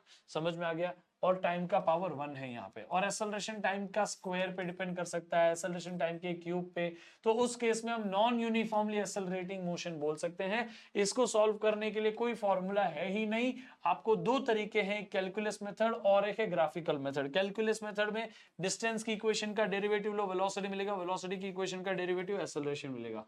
और ग्राफिकल मेथड में डिस्टेंस टाइम ग्राफ का स्लोप निकालो, वेलोसिटी मिलेगा, वेलोसिटी टाइम ग्राफ का स्लोप निकालो, एक्सेलरेशन मिलेगा, एक्सेलरेशन टाइम ग्राफ का एरिया निकालो तो आपको वेलोसिटी मिलेगा, वेलोसिटी टाइम ग्राफ का एरिया निकालो तो डिस्टेंस मिलेगा। मैं आपको डिटेल बताता हूं मोशन ग्राफ के बारे में, बिल्कुल टेंशन नहीं लेने का। ठीक है, अब यहां पे देख लो, एक क्वेश्चन है, बहुत सिंपल है, डायरेक्टली बता देता हूं, ठीक है। Displacement of the particle is proportional to the cube of the time. तो displacement is directly proportional to cube of the time. तो आपने यहां लिखा, उसका डेरिवेटिव किया तो टोपी नीचे, पावर कम, पावर नीचे आ गया जो था वो, और टोपी मतलब एक से कम हो गई तो पावर कम हो गया। अब इसका एक और डेरिवेटिव था, एक्सेलरेशन आएगा तो 2 नीचे आएगा, तो 2 और 3 मिलके 6 हो जाएगा, पावर कम हो जाएगा तो 1 हो जाएगा। तो ये हो गया आपका एक्सेलरेशन। आई होप आप सभी को ये समझ में आ गया, ठीक है। अब बढ़ते हैं आगे, ग्राफिकल मेथड पे आ जाते हैं। What is graphical method? देखो अभी भी बाकी है बेटा, यहां से मैंने एकदम डिटेल में एक साथ में पूरी नोट्स बनाई और पूरा एक साथ करा रहा हूं आपको। ये कुछ 200 स्लाइड का पीपीटी है और वी आर एट 63। टाइम लगेगा, मजा आएगा, लेकिन ठीक है, ध्यान से समझ लो। पोजीशन टाइम ग्राफ है जिसमें स्लोप निकालोगे तो वेलोसिटी मिल जाएगी, वेलोसिटी टाइम ग्राफ का स्लोप निकालोगे तो एक्सेलरेशन मिल जाएगा, एक्सेलरेशन टाइम ग्राफ का एरिया निकालोगे तो वेलोसिटी टाइम ग्राफ का एरिया निकाले तो पोजीशन मिल जाएगी। पोजीशन टाइम ग्राफ को ही डिस्प्लेसमेंट टाइम ग्राफ भी बोल सकते हैं आप, ठीक है। लेकिन डिस्टेंस टाइम ग्राफ अगर आपको बोलना है तो वो इन दोनों से अलग होता है। Distance time graph is not position time graph, it is not displacement time graph, it is different, याद रहेगा। इस तरह से डिस्टेंस जो है हमेशा ऊपर ऊपर चढ़ता रहता है ग्राफ। जैसे पोजीशन और डिस्प्लेसमेंट पीछे आ सकती है, आप पीछे टर्न मारोगे तो पोजीशन कम हो जाएगी, डिस्प्लेसमेंट कम हो जाएगी, लेकिन डिस्टेंस नहीं कम होती। तो डिस्प्लेसमेंट या ग्राफ ऐसा नीचे आ सकता है, लेकिन डिस्टेंस ग्राफ हमेशा ऊपर ऊपर ऊपर ऊपर चढ़ता रहता है। सेम विद स्पीड, स्पीड भी कभी नेगेटिव नहीं हो सकती ना भाई, बस उस चीज को ध्यान में रखते हुए हमने ये बोला है। ये दोनों के दोनों ग्राफ हमेशा फर्स्ट क्वाड्रेंट में ही रहते हैं क्योंकि वो कभी नेगेटिव नहीं होते। फिर वेलोसिटी पोजीशन टाइम ग्राफ के लिए आपको क्या करना है, उसका स्लोप ले लेना है, कोई भी पॉइंट की वेलोसिटी से मल्टीप्लाई कर लो, एक्सेलरेशन उधर मिल जाएगा, ठीक है। तो इस चीज को भूलना मत, आपको तरीका है, ठीक है। अब अगर आप यूनिफॉर्म मोशन कर रहे हो, यूनिफॉर्म मोशन बेटा, यूनिफॉर्म मोशन जहां पे एक्सेलरेशन क्या हुआ करता था, 0, तो एक्सेलरेशन का ग्राफ 0, वेलोसिटी यूनिफॉर्म है यानी वेलोसिटी सेम रहेगी, कांस्टेंट रहेगी, तो डिस्प्लेसमेंट यूनिफॉर्मली बढ़ेगी, याद रहेगा। उसी तरीके से यूनिफॉर्मली एक्सेलरेटेड मोशन जो है उसमें एक्सेलरेशन कांस्टेंट होता है, यानी एक्सेलरेशन कांस्टेंट होने का मतलब ये रहा, आप अभी यहां पे देखोगे तो एक्सेलरेशन बदल नहीं रहा, सेम रह रहा है, तो वेलोसिटी बढ़ेगी यूनिफॉर्मली और डिस्प्लेसमेंट इस तरह से बढ़ेगा पैराबोलिकली, स्क्वायर, टाइम के स्क्वायर पे डिपेंड करता हुआ। ये है यूनिफॉर्मली एक्सेलरेटेड मोशन यानी कांस्टेंट एक्सेलरेशन वाला मोशन, यानी मोशन अंडर ग्रेविटी में भी ऐसे ही ग्राफ आएंगे, समझ में आ गया। आप चाहो तो उसको उल्टे बना सकते हो क्योंकि वो नेगेटिव लेते हैं और कुछ नहीं। नॉन यूनिफॉर्म मोशन यानी यूनिफॉर्मली एक्सेलरेटिंग मोशन जहां पे एक्सेलरेशन टाइम के फर्स्ट पावर पे डिपेंड करता है, ये वाला ग्राफ। तो एक्सेलरेशन इंक्रीज होता है टाइम के साथ, वेलोसिटी ऐसे इंक्रीज होगी और डिस्प्लेसमेंट ऐसे इंक्रीज होगी, याद रहेगा बेटा। कोई डाउट है इसमें, किसी को कोई डाउट? अब आप तीनों ग्राफ को साथ में देखोगे आपको क्लैरिटी मिल जाएगी। जैसे कि यूनिफॉर्म मोशन होगा ना तो distance time position time graph ऐसा होगा, वेलोसिटी टाइम ग्राफ ऐसा, एक्सेलरेशन टाइम ग्राफ ऐसा। अगर नॉन यूनिफॉर्म मोशन में यूनिफॉर्मली एक्सेलरेटेड मोशन बोलोगे तो डिस्प्लेसमेंट टाइम ऐसा, वेलोसिटी टाइम ऐसा और एक्सेलरेशन टाइम ऐसा। सेम टाइम पे जब वेलोसिटी ऐसे जा रही है तो एक्सेलरेशन ऐसे जाएगा और डिस्प्लेसमेंट ऐसे जाएगा। वहीं पे आप देखोगे तो नॉन यूनिफॉर्म मोशन के अंदर, नॉन यूनिफॉर्म मोशन में यूनिफॉर्मली एक्सेलरेटिंग मोशन तो ऐसा ग्राफ वेलोसिटी का और एक्सेलरेशन का ऐसा ग्राफ। याद रखना ये इकलौता ऐसा केस है जिसमें आप ग्राफ से छोड़ो और इक्वेशन से भी आंसर ला सकते हो। ये केस में तो हमारे पास एक सिंपल सा फॉर्मूला है, लेकिन इस केस में ग्राफ से आंसर लेके आओ या तो फिर आप डेरिवेटिव इंटीग्रेशन करके आंसर लाओ। समझ में आ गया बेटा? I hope it is clear to all of you now. Now let's go ahead, ठीक है। अब देखो डिस्टेंस टाइम, ये कुछ इंपॉर्टेंट पॉइंट्स है जो लोग मिस आउट कर देते हैं। ये चैप्टर को समझते वक्त ना ये क्लैरिटी नहीं होती ना, उनको चैप्टर ही नहीं आता है, अटक जाता है। Distance time graph never returns, हमेशा डिस्टेंस टाइम ग्राफ ऊपर ही बढ़ता रहता है। फॉरवर्ड मोशन होगा तो वेलोसिटी पॉजिटिव, फर्स्ट क्वाड्रेंट में वीटी ग्राफ बनेगा, याद रखना। इसी तरह से बैकवर्ड मोशन होगा तो velocity negative, VT graph fourth quadrant में बनेगा, ठीक है, दिमाग में रख लेना। एटी ग्राफ जो है वो फर्स्ट क्वाड्रेंट में होगा एक्सेलरेटिंग मोशन के लिए, एटी ग्राफ फोर्थ क्वाड्रेंट में होगा डिसलरेटिंग मोशन के लिए, यानी वेलोसिटी बढ़ती रहेगी, स्पीड अप होती रहेगी तो फर्स्ट क्वाड्रेंट में आपको एटी ग्राफ मिलेगा। और अगर आपकी वेलोसिटी कम हो रही है तो डिसलरेशन हो रहा है तो फोर्थ क्वाड्रेंट में एक्सेलरेशन मिलेगा।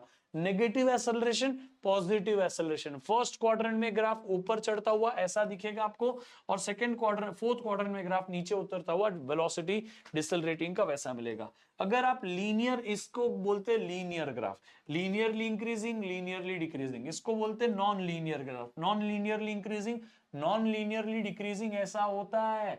अच्छा, आप बोलोगे सर अगर मैंने ऐसा बनाया तो ये डिक्रीजिंग है, नहीं, ये नेगेटिवली इंक्रीजिंग है।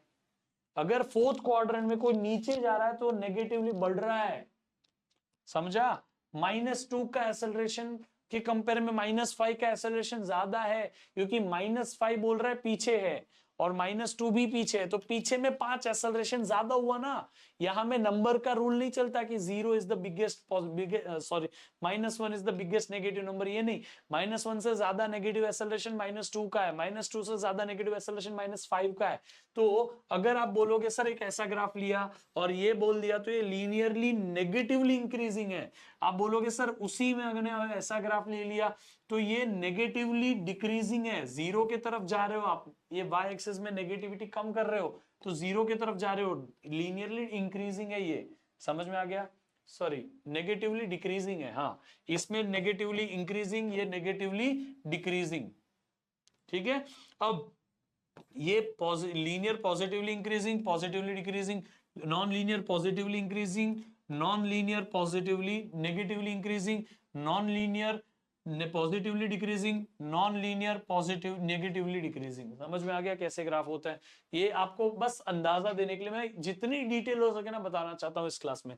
आपको अगर ये वीडियो सच में समझना होता है ना, तो आप बहुत पेशेंस से मेरी हर बात को सुनना। बहुत सारी डिटेल है, ये 1-1.5 महीने तक चलने वाला चैप्टर है लिटरली। जब आईआईटी और जेई और मेंस के लिए पढ़ाते ना, तो ये चैप्टर 1-1.25 महीने चलता है। सोच के देखो, वो मुझे आपको 1.5-2 घंटे में पढ़ाना है, कितना आप लोगों को मुझे इंफॉर्मेशन बताना है। इसीलिए पेशेंस से, ध्यान से सुनना, हर एक बात का सेंस बनेगा। एक बार में लेक्चर नहीं समझा, 2 बार देखना, मजा आएगा, सच में कह रहा हूं। इसमें इतनी डिटेल्स आपको rare of the rare video में मिलेगी कोई यूट्यूब पे। चलो एनी विच वेज, अब आते हैं डिस्प्लेसमेंट टाइम ग्राफ। अगर रिटर्न होता है इसका मतलब डाउनवर्ड जाएगा, तो कब होगा ये सब? वेलोसिटी टाइम ग्राफ नेगेटिव होगा। Velocity time graph fourth quadrant में जाएगा ना, तब भी डिस्प्लेसमेंट टाइम ग्राफ नीचे जाएगा। डिस्प्लेसमेंट टाइम ग्राफ ऐसा नीचे, डिस्प्लेसमेंट कम कब होगा? जब आपकी वेलोसिटी नेगेटिव है, आप पीछे जा रहे हो तो ही तो डिस्प्लेसमेंट नेगेटिव होगा। वेलोसिटी नेगेटिव, पीछे जाना यानी फोर्थ क्वाड्रेंट में जाना, याद रहेगा बेटा। इसी तरह से आप यहां पे देखोगे तो वेलोसिटी अगर बढ़ेगी यानी फॉरवर्ड मोशन है, वेलोसिटी बढ़ ही रही है, यहां पे बैकवर्ड मोशन में बढ़ रही है, ठीक है। ये देखो नेगेटिवली इंक्रीजिंग बोल रहा था ना, वो वेलोसिटी बढ़ रही है non linearly, forward motion. Velocity अभी भी बढ़ ही रही है नेगेटिवली, बैकवर्ड मोशन में वेलोसिटी बढ़ रही है। वेलोसिटी कम हो रही है पॉजिटिवली, वेलोसिटी पहले फास्ट बढ़ी, फिर कम बढ़ी, फिर कम बढ़ी, फिर वेलोसिटी नेगेटिवली कम बढ़ रही है। हो गया, हो गई, कम हो रही है, यहां पे भी देखो कम हो रही है। तो ये बात आपको याद रखनी है, इससे आपको चीजें पता रहेगी। मैं आपको ग्राफ के साथ ही वो सारी चीजें बता रहा हूं। अब ये चार्ट में आपको पूरा का पूरा मोशन का सब क्लियर कर दूंगा। अगर एक्सेलरेशन ग्राफ ऐसा है, इसका मतलब पॉजिटिव एक्सेलरेशन यानी वेलोसिटी बढ़ रही है। वेलोसिटी बढ़ भी सकती है ऊपर आगे जाते वक्त भी, वेलोसिटी बढ़ सकती है पीछे जाते वक्त भी। तो ये दोनों ग्राफ पॉसिबल है जब एटी ग्राफ ऐसा हो। जब वेलोसिटी आगे जाते वक्त बढ़ती है तो डिस्प्लेसमेंट भी आगे जाते वक्त बढ़ेगी। जब वेलोसिटी पीछे जाते वक्त बढ़ती है तो डिस्प्लेसमेंट भी पीछे जाते वक्त बढ़ेगी, नीचे जाते वक्त बढ़ेगी। समझ में आ गया? तो इस एक्सेलरेशन टाइम के ये 2 कॉम्बिनेशन पॉसिबल है। या तो आप फॉरवर्ड मोशन बोल दिया तो ये 3 ग्राफ बनाने के, आपको बैकवर्ड मोशन बोल दिया तो ये 3 ग्राफ बनेंगे। इसी तरह से अगर आपका एक्सेलरेशन नेगेटिव है यानी वेलोसिटी कम हो रही है, तो वेलोसिटी पॉजिटिव फॉरवर्ड मोशन में भी तो कम हो सकती है, वेलोसिटी बैकवर्ड मोशन में भी तो कम हो सकती है। फॉरवर्ड मोशन में वेलोसिटी कम होगी तो फॉरवर्ड मोशन में डिस्प्लेसमेंट भी ऐसे कम होगी, और बैकवर्ड मोशन में डिस्प्लेसमेंट ऐसे कम होगी। तो आपको बोल दिया एक्सेलरेशन नेगेटिव है, तो आप पूछने का फॉरवर्ड मोशन की बैकवर्ड मोशन। फॉरवर्ड बोला तो ये दोनों ग्राफ चलेंगे एक्सेलरेशन के साथ में, और बैकवर्ड बोला तो ये दोनों ग्राफ चलेंगे एक्सेलरेशन के साथ में। समझ में आ गया बेटा? आई होप आपको समझा। अब ये कुछ एक्स्ट्रा ग्राफ्स मैं आपको दे के रख रहा हूं, आपको काम आ जाएंगे। आएंगे आगे जाके।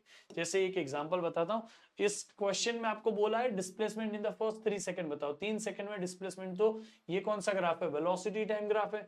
वेलोसिटी टाइम ग्राफ से डिस्प्लेसमेंट जाने के लिए एरिया अंडर ग्राफ निकालो, आपको पता है। तो इतने ग्राफ का एरिया निकाल लो, हाफ इंटू 3 इंटू 30 हो गया आपका आंसर, सॉल्व। फिर आपको बोलेगा एक्सेलरेशन निकालो, कोई भी 2 पॉइंट लो और उसका y2 माइनस y1 अपन x2 माइनस x1 करो, आपका आंसर आ जाएगा। यहाँ पे x1 y1, यहाँ पे x2 y2, तो y2 माइनस y1 देखो x2 माइनस x1 कर दो, आपका आंसर आ जाएगा। ठीक है, इट्स वेरी सिंपल बच्चों, इट्स वेरी सिंपल। अब आप ये देखो, इस ग्राफ को मैंने कन्वर्ट किया है, एक्सेलरेशन टाइम ग्राफ को कन्वर्ट किया वेलोसिटी टाइम ग्राफ में। कैसे? Acceleration positive, positive acceleration, velocity बढ़ रही है। जीरो एक्सेलरेशन, वेलोसिटी सेम रहेगी। नेगेटिव एक्सेलरेशन, वेलोसिटी कम हो रही है। बाकी उसका मैंने कैलकुलेशन किया कि इसका एरिया अंडर ग्राफ 4 है ना, तो 4 तक वेलोसिटी बढ़ेगी। इधर एरिया तो है ही नहीं, 0, तो इधर वेलोसिटी सेम रहेगी। इधर एरिया है कितना? 2 इंटू -3 -6, तो 4 से -6, यानी 4 से -6 करो तो 0 गया, फिर -2 गया, तो -2 तक ये नेगेटिव एक्सेलरेशन यानी -2 तक वेलोसिटी डिक्रीज होगी। यानी कि इस मोशन के थ्रू आउट आप आगे आगे आगे आगे आगे आगे जा रहे हो, स्लो हो गए, फिर पीछे पीछे पीछे पीछे, जहां से आपने शुरू किया था ना उसके भी पीछे रिटर्न पहुंचोगे। ये जो मोशन है अगर आप देखोगे तो ऐसा मोशन है। समझ में आ गया? तो इस तरीके से आपको इन सारी चीजों को समझना है। हाँ, आपको एक बात बताऊं, चैप्टर का नाम है आपके टेक्स्ट बुक में मोशन इन अ प्लेन, लेकिन चैप्टर पूरा काइनेमेटिक्स का है। मोशन इन प्लेन तो अभी शुरू होता है भाई, मोशन इन 2D है। Motion in plane, motion in plane में सिर्फ प्रोजेक्टाइल और सिर्फ सर्कुलर मोशन आता है। आपके साथ चीटिंग की गई है। मोशन इन अ प्लेन बोल के पूरा काइनेमेटिक्स सिखाने बोलते हैं। आपको कोई teacher directly motion in a plane पढ़ा ही नहीं सकता है। एनसीईआरटी में भी 2 चैप्टर है, motion in a straight line, motion in a plane. आपकी बुक में एक ही चैप्टर, उसमें बोला दोनों पढ़ा दो। तो वो जो मैंने आपको बताया उसमें से सवाल आने के चांस कम हो जाते हैं। यहां से जो मैं पढ़ाऊंगा उसके सवाल आने के चांस बढ़ जाते हैं इन ट्रू मीनिंग। समझ में आ गया? आई होप आपको ये समझ रहा है। ठीक है, तो मोशन इन अ प्लेन क्या होता है कि आप एक क्वाड्रेंट के अंदर यहां यहां यहां ऐसे मोशन कर रहे हो, कुछ भी आप आगे जा रहे हो, पीछे जा रहे हो, प्रोजेक्टाइल कर रहे हो, सर्कुलर कर रहे हो, कोई भी, लेकिन आप 2 कोऑर्डिनेट्स को साथ में चेंज करोगे एक ही टाइम पे। आप एक्स पोजीशन भी लोगे, वाई भी लोगे, दोनों को साथ में बदलते रहोगे, तो ये होता है motion in a plane. Motion in a plane का सबसे पहला एग्जांपल है प्रोजेक्टाइल मोशन, क्योंकि ये वाई एक्सिस, ये एक्स एक्सिस और आप पूरा ये फर्स्ट क्वाड्रेंट में मोशन करते हो, ये है प्रोजेक्टाइल मोशन। समझ में आ गया? प्रोजेक्टाइल मोशन में ऑब्वियसली हम कंसीडरेशन कुछ लेते हैं, जैसे कि हमने ये बहुत छोटी रेंज मानी है। हम ऐसा नहीं मानेंगे कि हम कोई पत्थर फेंकेंगे पाकिस्तान पे जाके गिर जाएगा। ये इतना बड़ा प्रोजेक्टाइल हमें करने नहीं आता। अगर हमें करने आता तो बॉर्डर पे हमको तैनात कर देते ना, पत्थर मारो। क्यों मिसाइल्स S-400 और ये आकाश मिसाइल सिस्टम रखते हैं? नहीं ना, क्योंकि हमारे कैपेबिलिटी नहीं है उतना बड़ा प्रोजेक्टाइल मोशन करवाने की। तो ये हम बहुत शॉर्ट रेंज के केसेस में आइडियल प्रोजेक्टाइल मोशन पढ़ रहे हैं। दूसरा, ये जो हम हाइट है ना, वो भी इतनी बड़ी थोड़ी फेंकेंगे कि हमने कोई चीज को फेंका और ये बुर्ज खलीफा को क्रॉस कर दिया। नहीं, हमारे से उतना बड़ा प्रोजेक्टाइल नहीं पॉसिबल है। रियल लाइफ प्रोजेक्टाइल, छोटा प्रोजेक्टाइल हम सीख रहे हैं। यहाँ पे हवा का भी कोई रेजिस्टेंस नहीं सीखेंगे और अर्थ का भी कोई कर्व नहीं मानेंगे। अर्थ एक्चुअली में तो ऐसा गोल है, हम यहां से फेंकेंगे, बोलेंगे इधर गिर गया, तो ये प्रोजेक्टाइल अलग तरीके का है ना। हम तो छोटा सा प्रोजेक्टाइल खेल रहे हैं, यानी अर्थ को फ्लैट मानेंगे। समझ में आया? तो ये कुछ प्रोजेक्टाइल मोशन के कंसिडरेशंस है जिसको ध्यान में रख के हम बात कर सकते हैं। अब प्रोजेक्टाइल मोशन है तो मोशन इन अ प्लेन, यानी कि एक प्लेन के अंदर मोशन हो रहा है। अब ये जो प्लेन में मोशन है, ये मोशन प्लेन में जो मोशन है, ये मोशन में हम एक्स एक्सिस के अलोंग भी मूव कर रहे हैं, वाई के अलोंग भी मूव कर रहे हैं। एक्स एक्सिस के अलोंग हम सिर्फ आगे आगे आगे आगे जा रहे हैं, देख लो, सिर्फ आगे गए और आगे और आगे और आगे और आगे और आगे और आगे, इधर पहुंच गए। तो ये सबको सिर्फ हॉरिजॉन्टली देखो तो आगे आगे आगे आगे गए।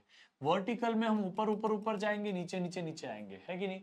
तो हॉरिजॉन्टल मोशन और वर्टिकल मोशन इन दोनों को मिला दो तो बोलते हैं प्रोजेक्टाइल मोशन। हॉरिजॉन्टल मोशन हो गया जिसमें आपकी स्पीड जो है, अगर ये वेलोसिटी u है तो आपको u cos theta u sin theta में तोड़ना पड़ेगा। तो हॉरिजॉन्टल मोशन में स्पीड हो गई u cos थीटा, हॉरिजॉन्टल में कोई आपको रोकने वाला है नहीं, acceleration along x axis 0। Final velocity कोई भी पॉइंट पे आपको हॉरिजॉन्टल वेलोसिटी चाहिए वो तो सेम ही रहेगी क्योंकि आपको कोई आगे जाते हुए रोक नहीं रहा है। तो ux की वैल्यू जो है वही vx की भी वैल्यू रहेगी। और क्योंकि यहाँ एक्सेलरेशन 0 है, एक्सेलरेशन 0 यानी कौन से टाइप का motion, uniform motion. Uniform motion में x की वैल्यू होती है u cos theta into t, दिमाग में घुस गया, u cos theta into t। फिर uy वर्टिकल मोशन के वेलोसिटी uy, ऊपर जा रहे हो नीचे आ रहे हो तो एक्सेलरेशन जो होगा y एक्सिस के अलोंग वो ग्रेविटी का होगा। हम ऊपर जा रहे हैं पहले और ग्रेविटी तो डाउनवर्ड होता है इसलिए माइनस जी लिखा। फिर आपका जो यहाँ पे हम बोल सकते हैं कि जो भी आपको यहाँ इक्वेशन लगानी हो काइनेमेटिकल इक्वेशन होनी चाहिए, क्योंकि ये वर्टिकल मोशन में एक्सेलरेशन ड्यू टू ग्रेविटी के अंडर हम मोशन कर रहे हैं, यानी मोशन अंडर ग्रेविटी कर रहे हैं। तो मैंने आपको मोशन अंडर ग्रेविटी के जितने केसेस कराए, हाइट से किसी चीज को फेंकना तो ऊपर फेंकना, नीचे फेंकना, ग्राउंड से किसी चीज को ऊपर नीचे फेंकना, वही मोशन होता है, बस उसको स्प्रेड कर दो। हाइट अभी भी ट्रैवल कर रहा है लेकिन हाइट ट्रैवल करते करते हम आगे भी जा रहे हैं।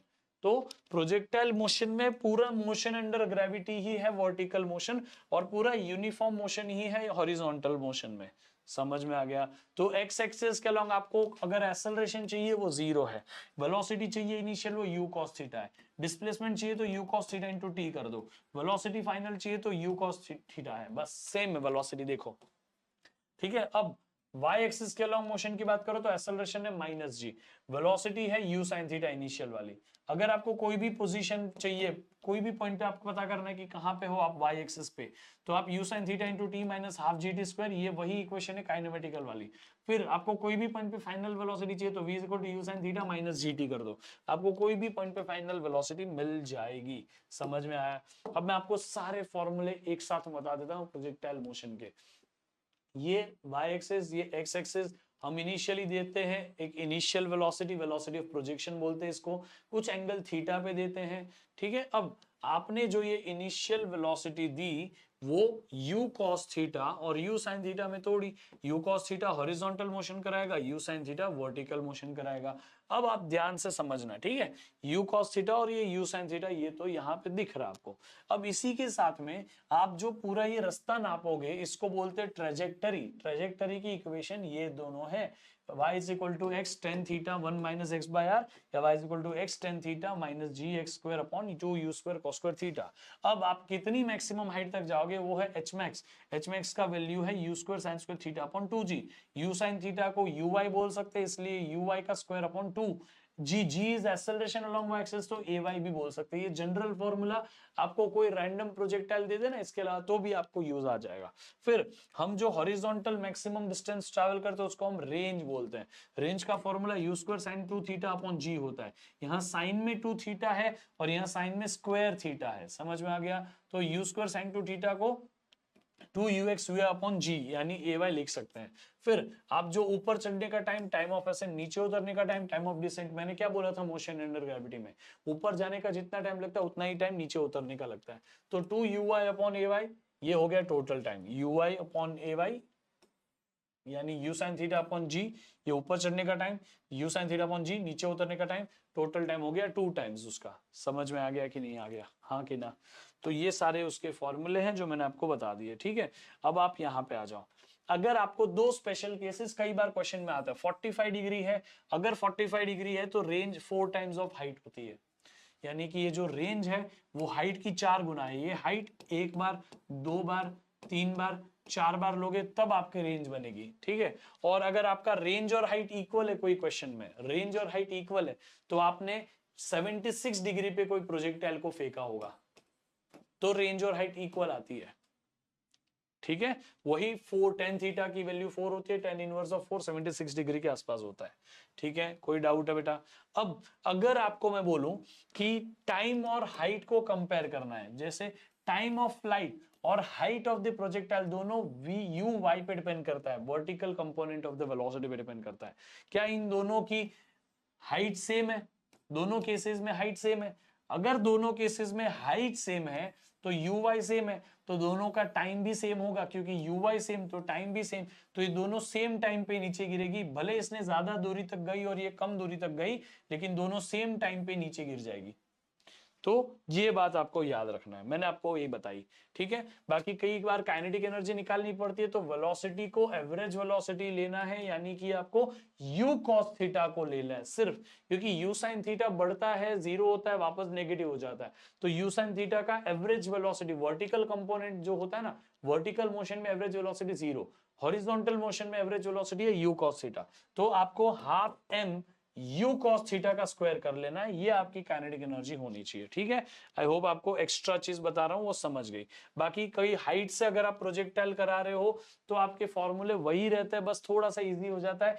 ux की वैल्यू u cos थीटा नहीं, u पूरी की पूरी वैल्यू u ही है, लेकिन जो uy है आपने यहां से आगे फेंका तो uy तो जीरो निकला, तो जो आपने अभी प्रोजेक्टाइल पढ़ा उसमें uy को जीरो कर दो और ux को ही u कर दो, बस आपका सारा काम हो जाएगा। सारी इक्वेशन वापस से नई वाली बन जाएगी, ठीक है। उस सर से ही आपका सारा का सारा रेंज, ये सब देखो, रेंज, हाइट, ये सब काम हो गया, उसमें कोई टेंशन ही नहीं, अलग है ही नहीं कुछ, ठीक है।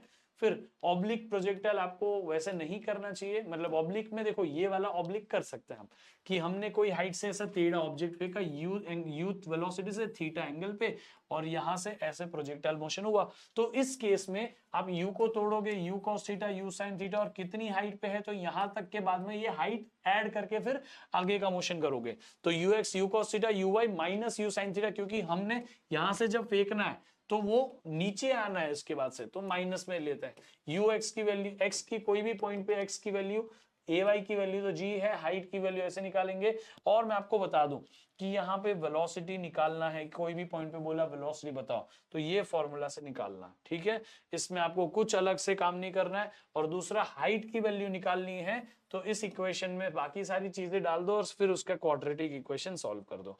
दूसरा आपको बता दूं, ये तो रिपीट हो रहा है, ये आपकी है वेलोसिटी, फाइनल वेलोसिटी। आप ऐसे ऑब्जेक्ट को फेंको, ऐसे फेंको, ऐसे फेंको, ऐसे फेंको, कहीं से भी आप फेंको ऑब्जेक्ट को, वो ऐसे ही जाएगा, ठीक है, मतलब ऐसा होता है, ठीक है। ये इंपॉर्टेंट ट्रिक्स है जो आपको एग्जाम में काम आ सकती है। Height depends on you I, you sine theta, range depends on you x, you cos theta. Range बढ़ती है जब थीटा की वैल्यू बढ़ती है, आप ज्यादा एंगल से किसी चीज को फेंको, ऑब्जेक्ट दूर जाएगा। 45 डिग्री आती है, रेंज अपनी मैक्सिमम हो जाएगी, जहां तक दूर जा सकता तो वहां तक पहुंचा।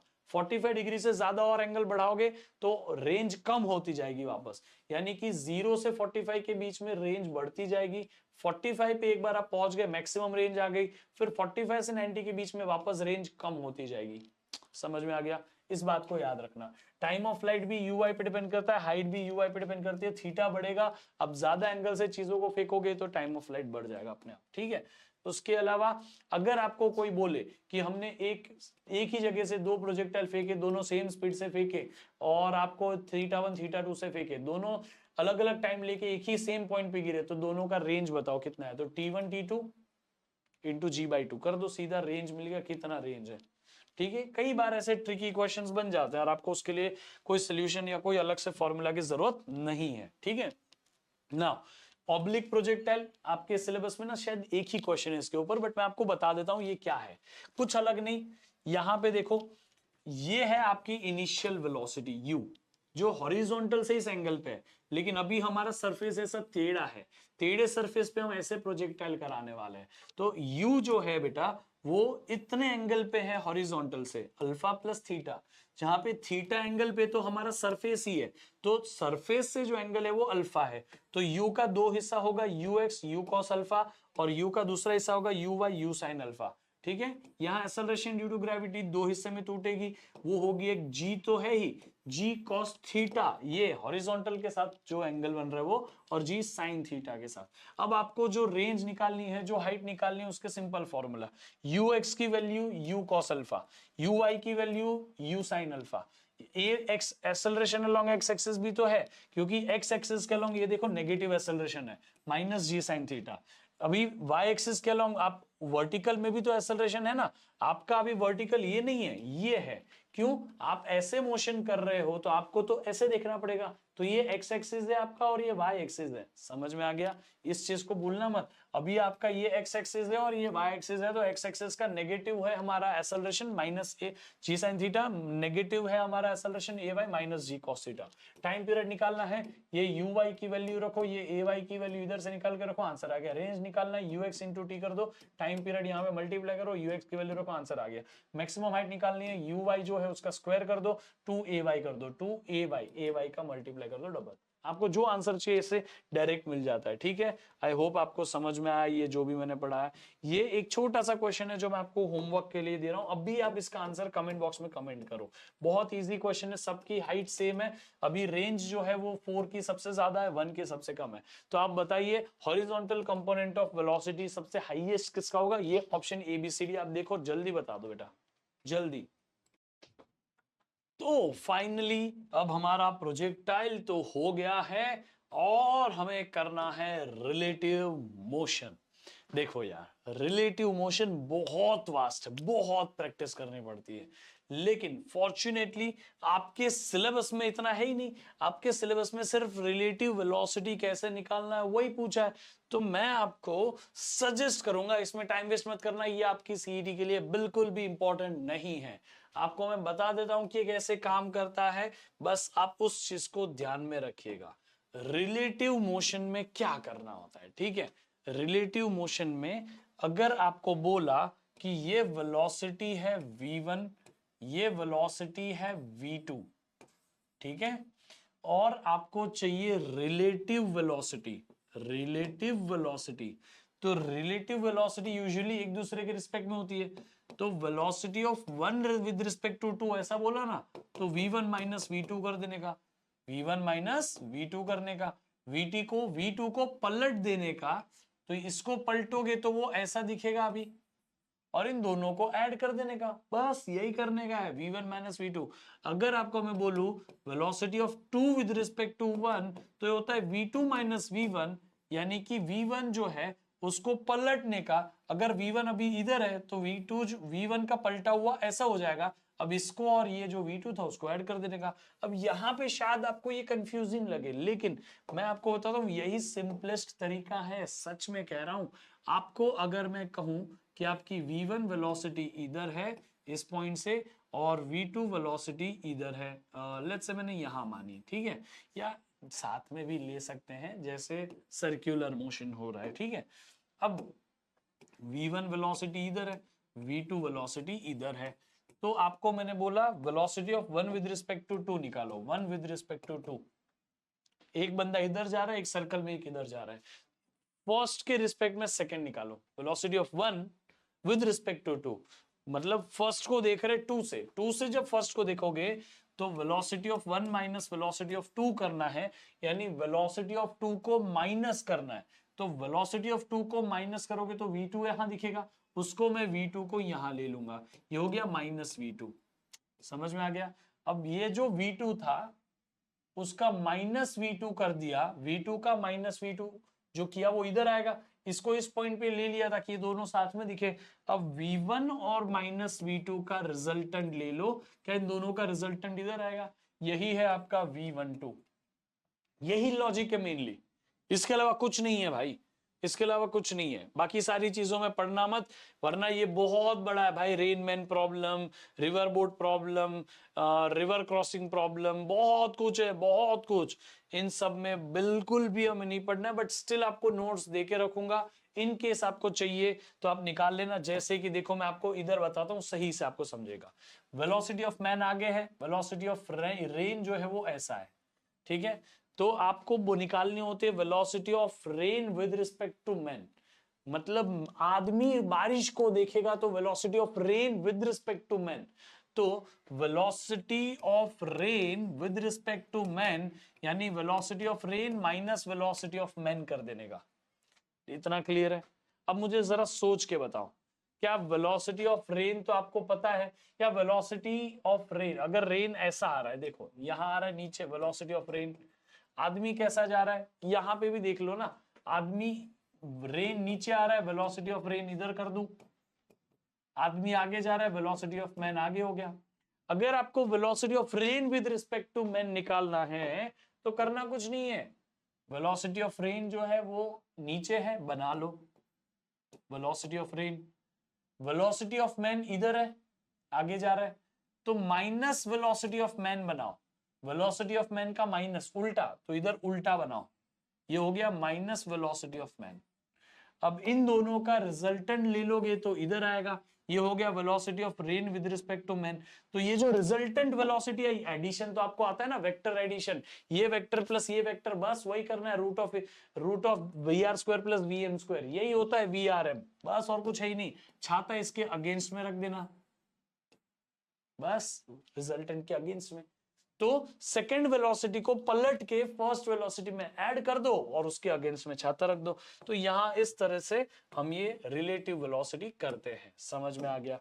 आई होप आपको समझा। देखो अब मैं आपको ये आपकी ही टेक्स्ट बुक से बता रहा हूं बेटा, ये आपको दिया ही इतना सा है, देखो मैं उसमें क्या करूं, आपको यहां पे भी देखो सिर्फ वही करने बोला है। ये माइनस ऑफ 350 था, तो माइनस ऑफ माइनस यानी पलट के ऐड कर दिया, माइनस ऑफ 350 का पलटा हुआ प्लस 350, तो 300 में 350 ऐड कर दो तो हो गया ना 650। वही तरीके से किया, आप ये न्यूमेरिकल देख लेना एक बार। बाकी इन्होंने अभी ना मोशन इन अ प्लेन के अंदर अब ये सर्कुलर मोशन को लेके आए। तो सर्कुलर मोशन हमें रोटेशनल डायनेमिक्स में भी पढ़ना है, तो मैं अभी आपको जो 11th में है वो और 12th में है वो भी बता देता हूं। बैंकिंग ऑफ रोड के बारे में जरूरत है तो बता देता, अदरवाइज उसकी अभी जरूरत नहीं है, बट स्टिल आपके लिए यहां पे हाजिर है। ठीक है, असल बैंकिंग ऑफ रोड और ये सब ना आपको क्लास 12th में है, याद रखना, banking of road class 12th में। फिर भी देखो मैं आपको बताता हूं, मैं आपको अभी क्या क्या करा रहा हूं, angular displacement, angular velocity, angular acceleration, ये सब कुछ, UCM, non UCM, centripetal force, centrifugal force, banking of road, concave bridge, convex bridge, VCM, ये सब मैं आपको अभी बता रहा हूं जो आपको क्लास 12th में है वो भी। ठीक है, ताकि आपको 12th का रोटेशनल मोशन सीखने में हेल्प मिले। अब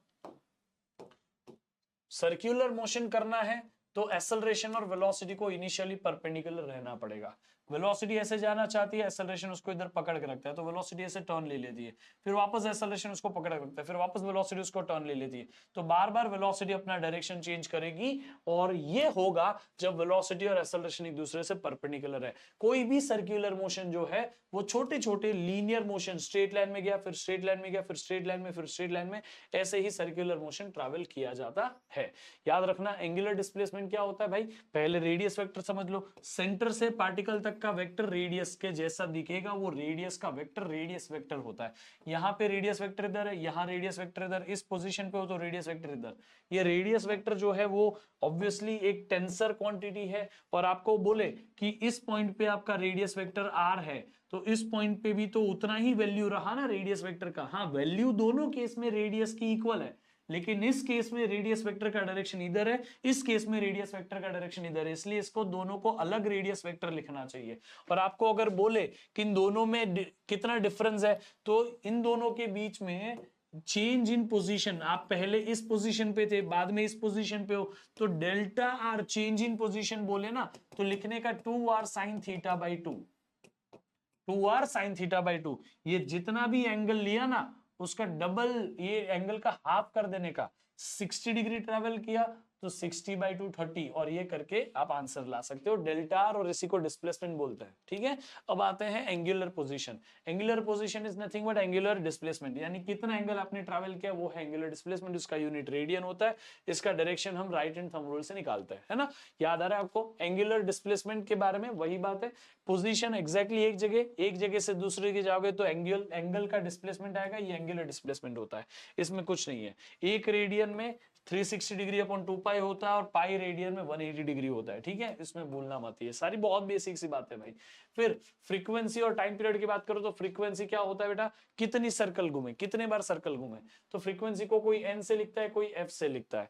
अब आपको याद रखना है, frequency is number of revolution upon time taken. अगर एक रिवॉल्यूशन लोगे तो एक रिवॉल्यूशन का जो टाइम होता है वो टाइम पीरियड कैपिटल T कहा जाता है। तो कैपिटल टी लिखा जाएगा। तो फ्रीक्वेंसी का formula number of revolution upon time भी है। नंबर ऑफ रिवॉल्यूशन को मैं कैपिटल एन लिखना प्रेफर करूंगा, क्योंकि स्मॉल एन से कई बार हम फ्रीक्वेंसी भी लिख लेते हैं। तो 1/t ये भी आप लिख सकते हो।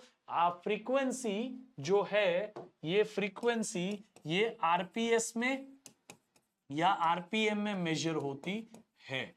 आरपीएस यानी रिवॉल्यूशन पर सेकंड में, और आरपीएम यानी रिवॉल्यूशन पर मिनट में मेजर होता है। याद रख लेना, इस चीज को भूलने का नहीं, ठीक है। अब ये जो टाइम पीरियड है 1/n वाला, वो फ्रीक्वेंसी के रिलेटेड है, बाकी आपको इसमें कुछ डाउट नहीं है, ठीक है।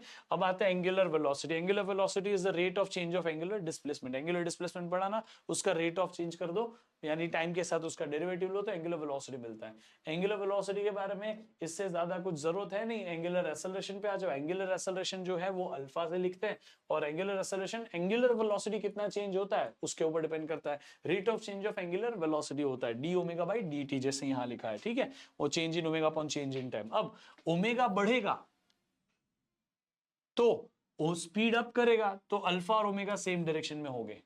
यानी कि अगर आप सर्कल ऐसे घूम रहे हो तो सबसे पहले राइट हैंड थंब रूल लगाओ। राइट हैंड थंब रूल में थंब ऊपर आएगा तो डिस्प्लेसमेंट ऊपर है, वेलोसिटी ऊपर है, क्योंकि राइट हैंड थंब रूल ही बोल रहा है कि जहां डिस्प्लेसमेंट वहां वेलोसिटी। इसमें कोई मिस्टेक नहीं। अगर आपकी स्पीड बढ़ रही है तो जहां ओमेगा वहीं अल्फा। स्पीड बढ़ेगी तो ओमेगा ऊपर है तो अल्फा भी ऊपर। अगर आपकी स्पीड कम हो रही है तो जहां ओमेगा उसके अपोजिट में अल्फा। तो ओमेगा और अल्फा सेम डायरेक्शन में जब स्पीड बढ़ती है स्पीड अप करते हो, ओमेगा अल्फा अपोजिट डायरेक्शन में जब स्पीड कम होती है, ठीक है। अगर आप ये चैप्टर डिटेल में सीखना चाहते हो, मैंने ऑलरेडी इस चैनल के ऊपर ही पूरा का पूरा चैप्टर सिखा रहा हूं। आप आ जाइए, अब रोटेशनल मोशन का आखिरी पार्ट कर रहे हैं उसमें, ठीक है।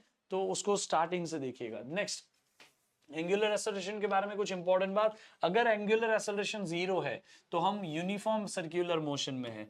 एंगुलर एक्सेलरेशन नॉन जीरो है तो हम नॉन यूनिफॉर्म सर्कुलर मोशन में। इन दोनों के बारे में इंपॉर्टेंट चीज है, लेकिन उसके पहले हमें एक कन्वर्जन पता होना चाहिए। जैसे लीनियर मोशन में यू होता है, एंगुलर मोशन में ओमेगा नॉट होता है, या तो ओमेगा 1 भी लिख सकते हो।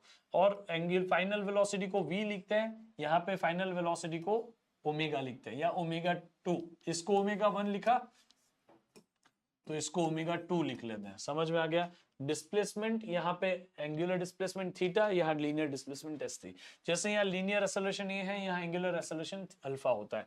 अब आप ये सारी इक्वेशन जो आपने काइनेमेटिक्स में पहले पढ़ी उसको वापस नहीं पढ़ते, उसको कन्वर्ट कर देते हैं इन सिंबल की जगह इन सिंबल के साथ में। v is equal to you plus a t, omega is equal to omega naught plus a की जगह अल्फा और टी की जगह टी। बस कन्वर्ट करते जाओ। आपको सारे इक्वेशन जो आपने लीनियर मोशन में पढ़ी सर्कुलर मोशन में अप्लाई करो। जो वहां पे आपने लीनियर मोशन में पढ़ा कि uniform motion, non uniform motion, किसमें क्या काइनेमेटिकल इक्वेशन लगाते, सब यहां एप्लीकेबल है, सब, ठीक है। इसको नहीं भूलेंगे। फिर टेंजेंशियल वेलोसिटी और ये सब के बात करो तो हमारे पास में जो टोटल एक्सेलरेशन लीनियर का होता है वो दो प्रकार का होता है। एक होता है रेडियल और दूसरा होता है टेंजेंशियल। रेडियल एक्सेलरेशन जो है उसको हम सेंट्रीपिटल एक्सेलरेशन भी बोलते हैं, एसीपी सेंट्रीपिटल।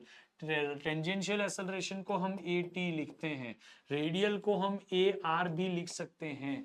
रेडियल एक्सेलरेशन की वजह से आपका बार बार direction of the velocity change होता है। टेंजेंशियल एक्सेलरेशन की वजह से आपका मैग्नीट्यूड चेंज हो सकता है वेलोसिटी का। तो रेडियल एक्सेलरेशन कंपलसरी है अगर सर्कुलर मोशन घूमना है, क्योंकि मैंने आपको बोला था ये वेलोसिटी और उससे परपेंडिकुलर एक्सेलरेशन ये कंपलसरी है अगर सर्कल घूमना है। तो सेंट्रीपिटल एक्सेलरेशन कंपलसरी है, होगा ही होगा। आप यूसीएम करो, नॉन यूसीएम करो, कभी भी सर्कल घूमना है तो एसीपी चाहिए। लेकिन अगर आपको स्पीड बढ़ानी नहीं है, आपको स्पीड अप स्पीड डाउन नहीं करना है, तो स्पीड चेंज, स्पीड का मैग्नीट्यूड ही नहीं चेंज करना है, तो एटी का क्या काम। तो एटी ऑप्शनल है, मतलब 80 आपको स्पीड चेंज होगी तो ही होगा, अदरवाइज 80 जीरो हो जाएगा, ठीक है। याद रख लेना इस चीज को, भूलना मत। बाकी ये रहा आपका सेंट्रीपिटल एक्सेलरेशन के बारे में सारी चीजें। सेंट्रीपिटल एक्सेलरेशन एसीपी जो होता है या रेडियल एक्सेलरेशन जो होता है उसका फॉर्मूला ओमेगा स्क्वायर आर या वी स्क्वायर बाई आर या वी ओमेगा होता है। और एटी जो होता है टेंजेंशियल एक्सेलरेशन उसका फॉर्मूला आर अल्फा होता है। दिमाग में घुस गया बेटा। कोई भी पॉइंट पे अगर आपको टोटल एक्सेलरेशन चाहिए तो इन दोनों का स्क्वायर रूट करके ऐड कर देने का। स्क्वायर करने का आईटी का, एसीपी का स्क्वायर किया, ऐड किया, रूट ले लिया, बस। अरे यार रिजल्टेंट है यार, एटी एसीपी रिजल्टेंट लिया, ए वेक्टर का रिजल्टेंट है भाई, रिजल्टेंट वेक्टर सिखाया ना मैंने। बाकी यूसीएम में एंगुलर वेलोसिटी कांस्टेंट रहती है, नॉन यूसीएम में चेंज होती है। एंगुलर स्पीड के बारे में थी, मतलब स्पीड और वेलोसिटी अलग अलग मान लो। चलो, स्पीड यानी सिर्फ मैग्नीट्यूड, वेलोसिटी यानी डायरेक्शन।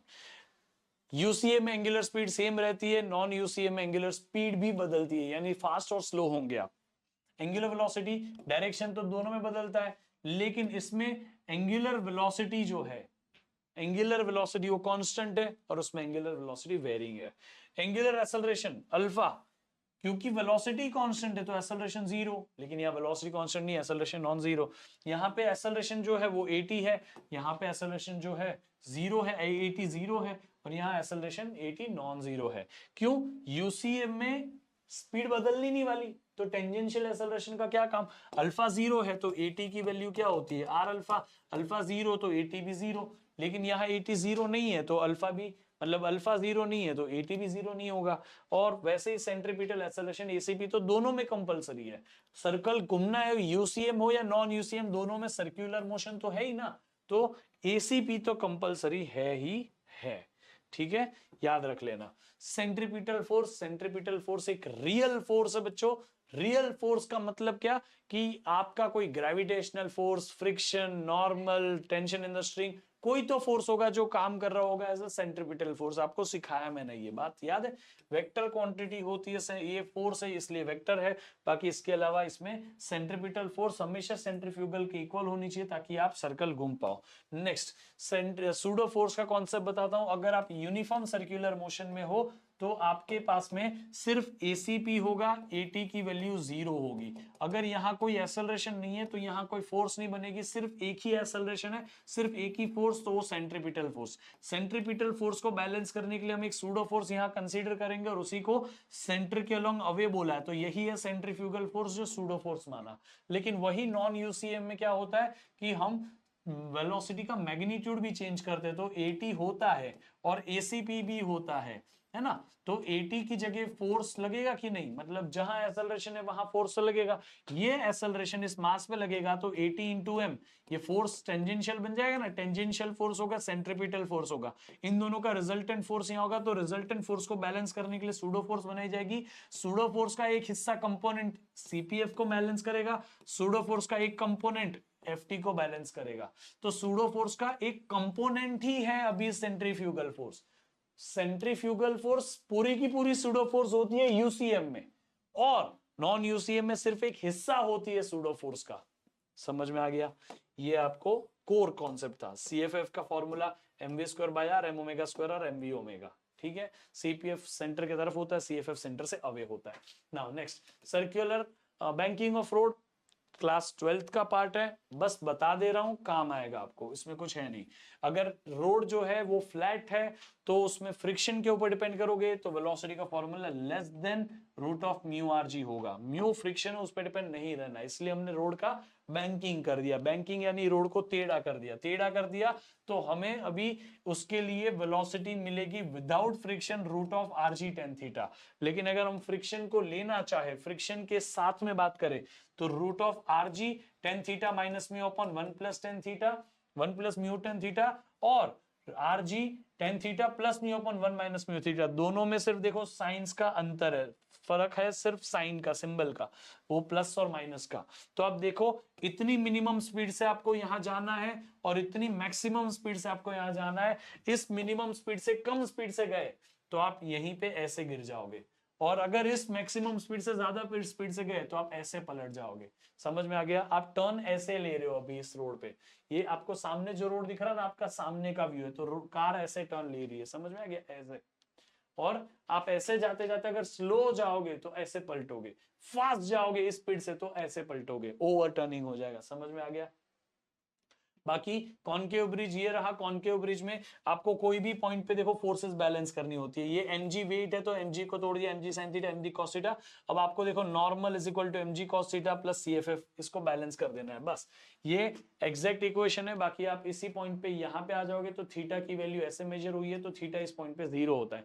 cos 0 डाल दो तो इस पॉइंट पे आपको मिल गया, ठीक है। फिर ये हो गया हमारा कॉन्वेक्स ब्रिज। कॉन्वेक्स ब्रिज में अगर मैं कोई भी रैंडम पॉइंट पे देखूं तो यहाँ mg होगा, mg cos theta mg sin theta, तो mg cos theta is equal to normal plus cff हो गया। अब इसमें अगर आप यहां से एंगल मेजर करते हैं तो इस पॉइंट पे क्या होगा बेटा, cos थीटा 0 हो जाएगा। cos 0 क्या हो गया 1, तो ये हटा दो। अब आपको बोलेंगे कि कितनी स्पीड रखे ताकि हम यहां से ऐसे उड़ ना जाए, हम कांटेक्ट में ही रहे। तो n की वैल्यू 0 लेके चेक करो, CFF is equal to mg हो जाएगा, mv स्क्वायर बार is equal to mg, v is equal to root of rg। v is equal to root of rg minimum speed है, जितनी स्पीड से आपको मैक्सिमम स्पीड है, जितनी स्पीड से आपको यहां जाना चाहिए। उससे ज्यादा स्पीड से गए तो ऐसे गिरोगे, उससे कम स्पीड से गए तो आप जमीन पे ही टच में रहोगे। तो हम जब स्पीड ब्रेकर के आसपास आते हैं ना तो स्लो होते हैं, तब हम स्पीड ब्रेकर के टच में रहते हैं। जब फास्ट होते तो आगे चढ़ के उड़ जाते हैं आगे, है ना। तो ये रीजन है उसका, समझ में आ गया। बाकी कोनिकल पेंडुलम के सारे फॉर्मूले यहां दे रहा हूं, कुछ नहीं। इस पॉइंट पे हमने बैलेंस आउट किया तो यहां हो गया mg, यहां हो गया टेंशन, टेंशन का ये t cos थीटा, यहां t sin थीटा, और यहां हो गया a cff। अब t sin theta is equal to cff, जिसको mv स्क्वायर है m ओमेगा स्क्वायर r भी ले सकते हो, t cos theta is equal to mg हो गया। इन दोनों को ही बैलेंस कर करके tan थीटा की वैल्यू निकाली, v की वैल्यू निकाली। ये वही बैंकिंग ऑफ रोड वाली वैल्यू है, याद करो। और फिर बाकी एंगुलर स्पीड, टाइम पीरियड क्या है 2 pi root of l cos theta by g, बस भूलना मत। l जो है वो लेंथ ऑफ द स्ट्रिंग है ऐसे, और ये थीटा l cos थीटा, ठीक है। अब VCM वर्टिकल सर्कुलर मोशन वो होता है एक तरीके का नॉन यूनिफॉर्म सर्कुलर मोशन। क्यों? क्योंकि हम यहां जाते वक्त फास्ट होते हैं, ऊपर चढ़ते वक्त स्लो हो जाता है, यहां सबसे स्लो फिर वापस फास्ट।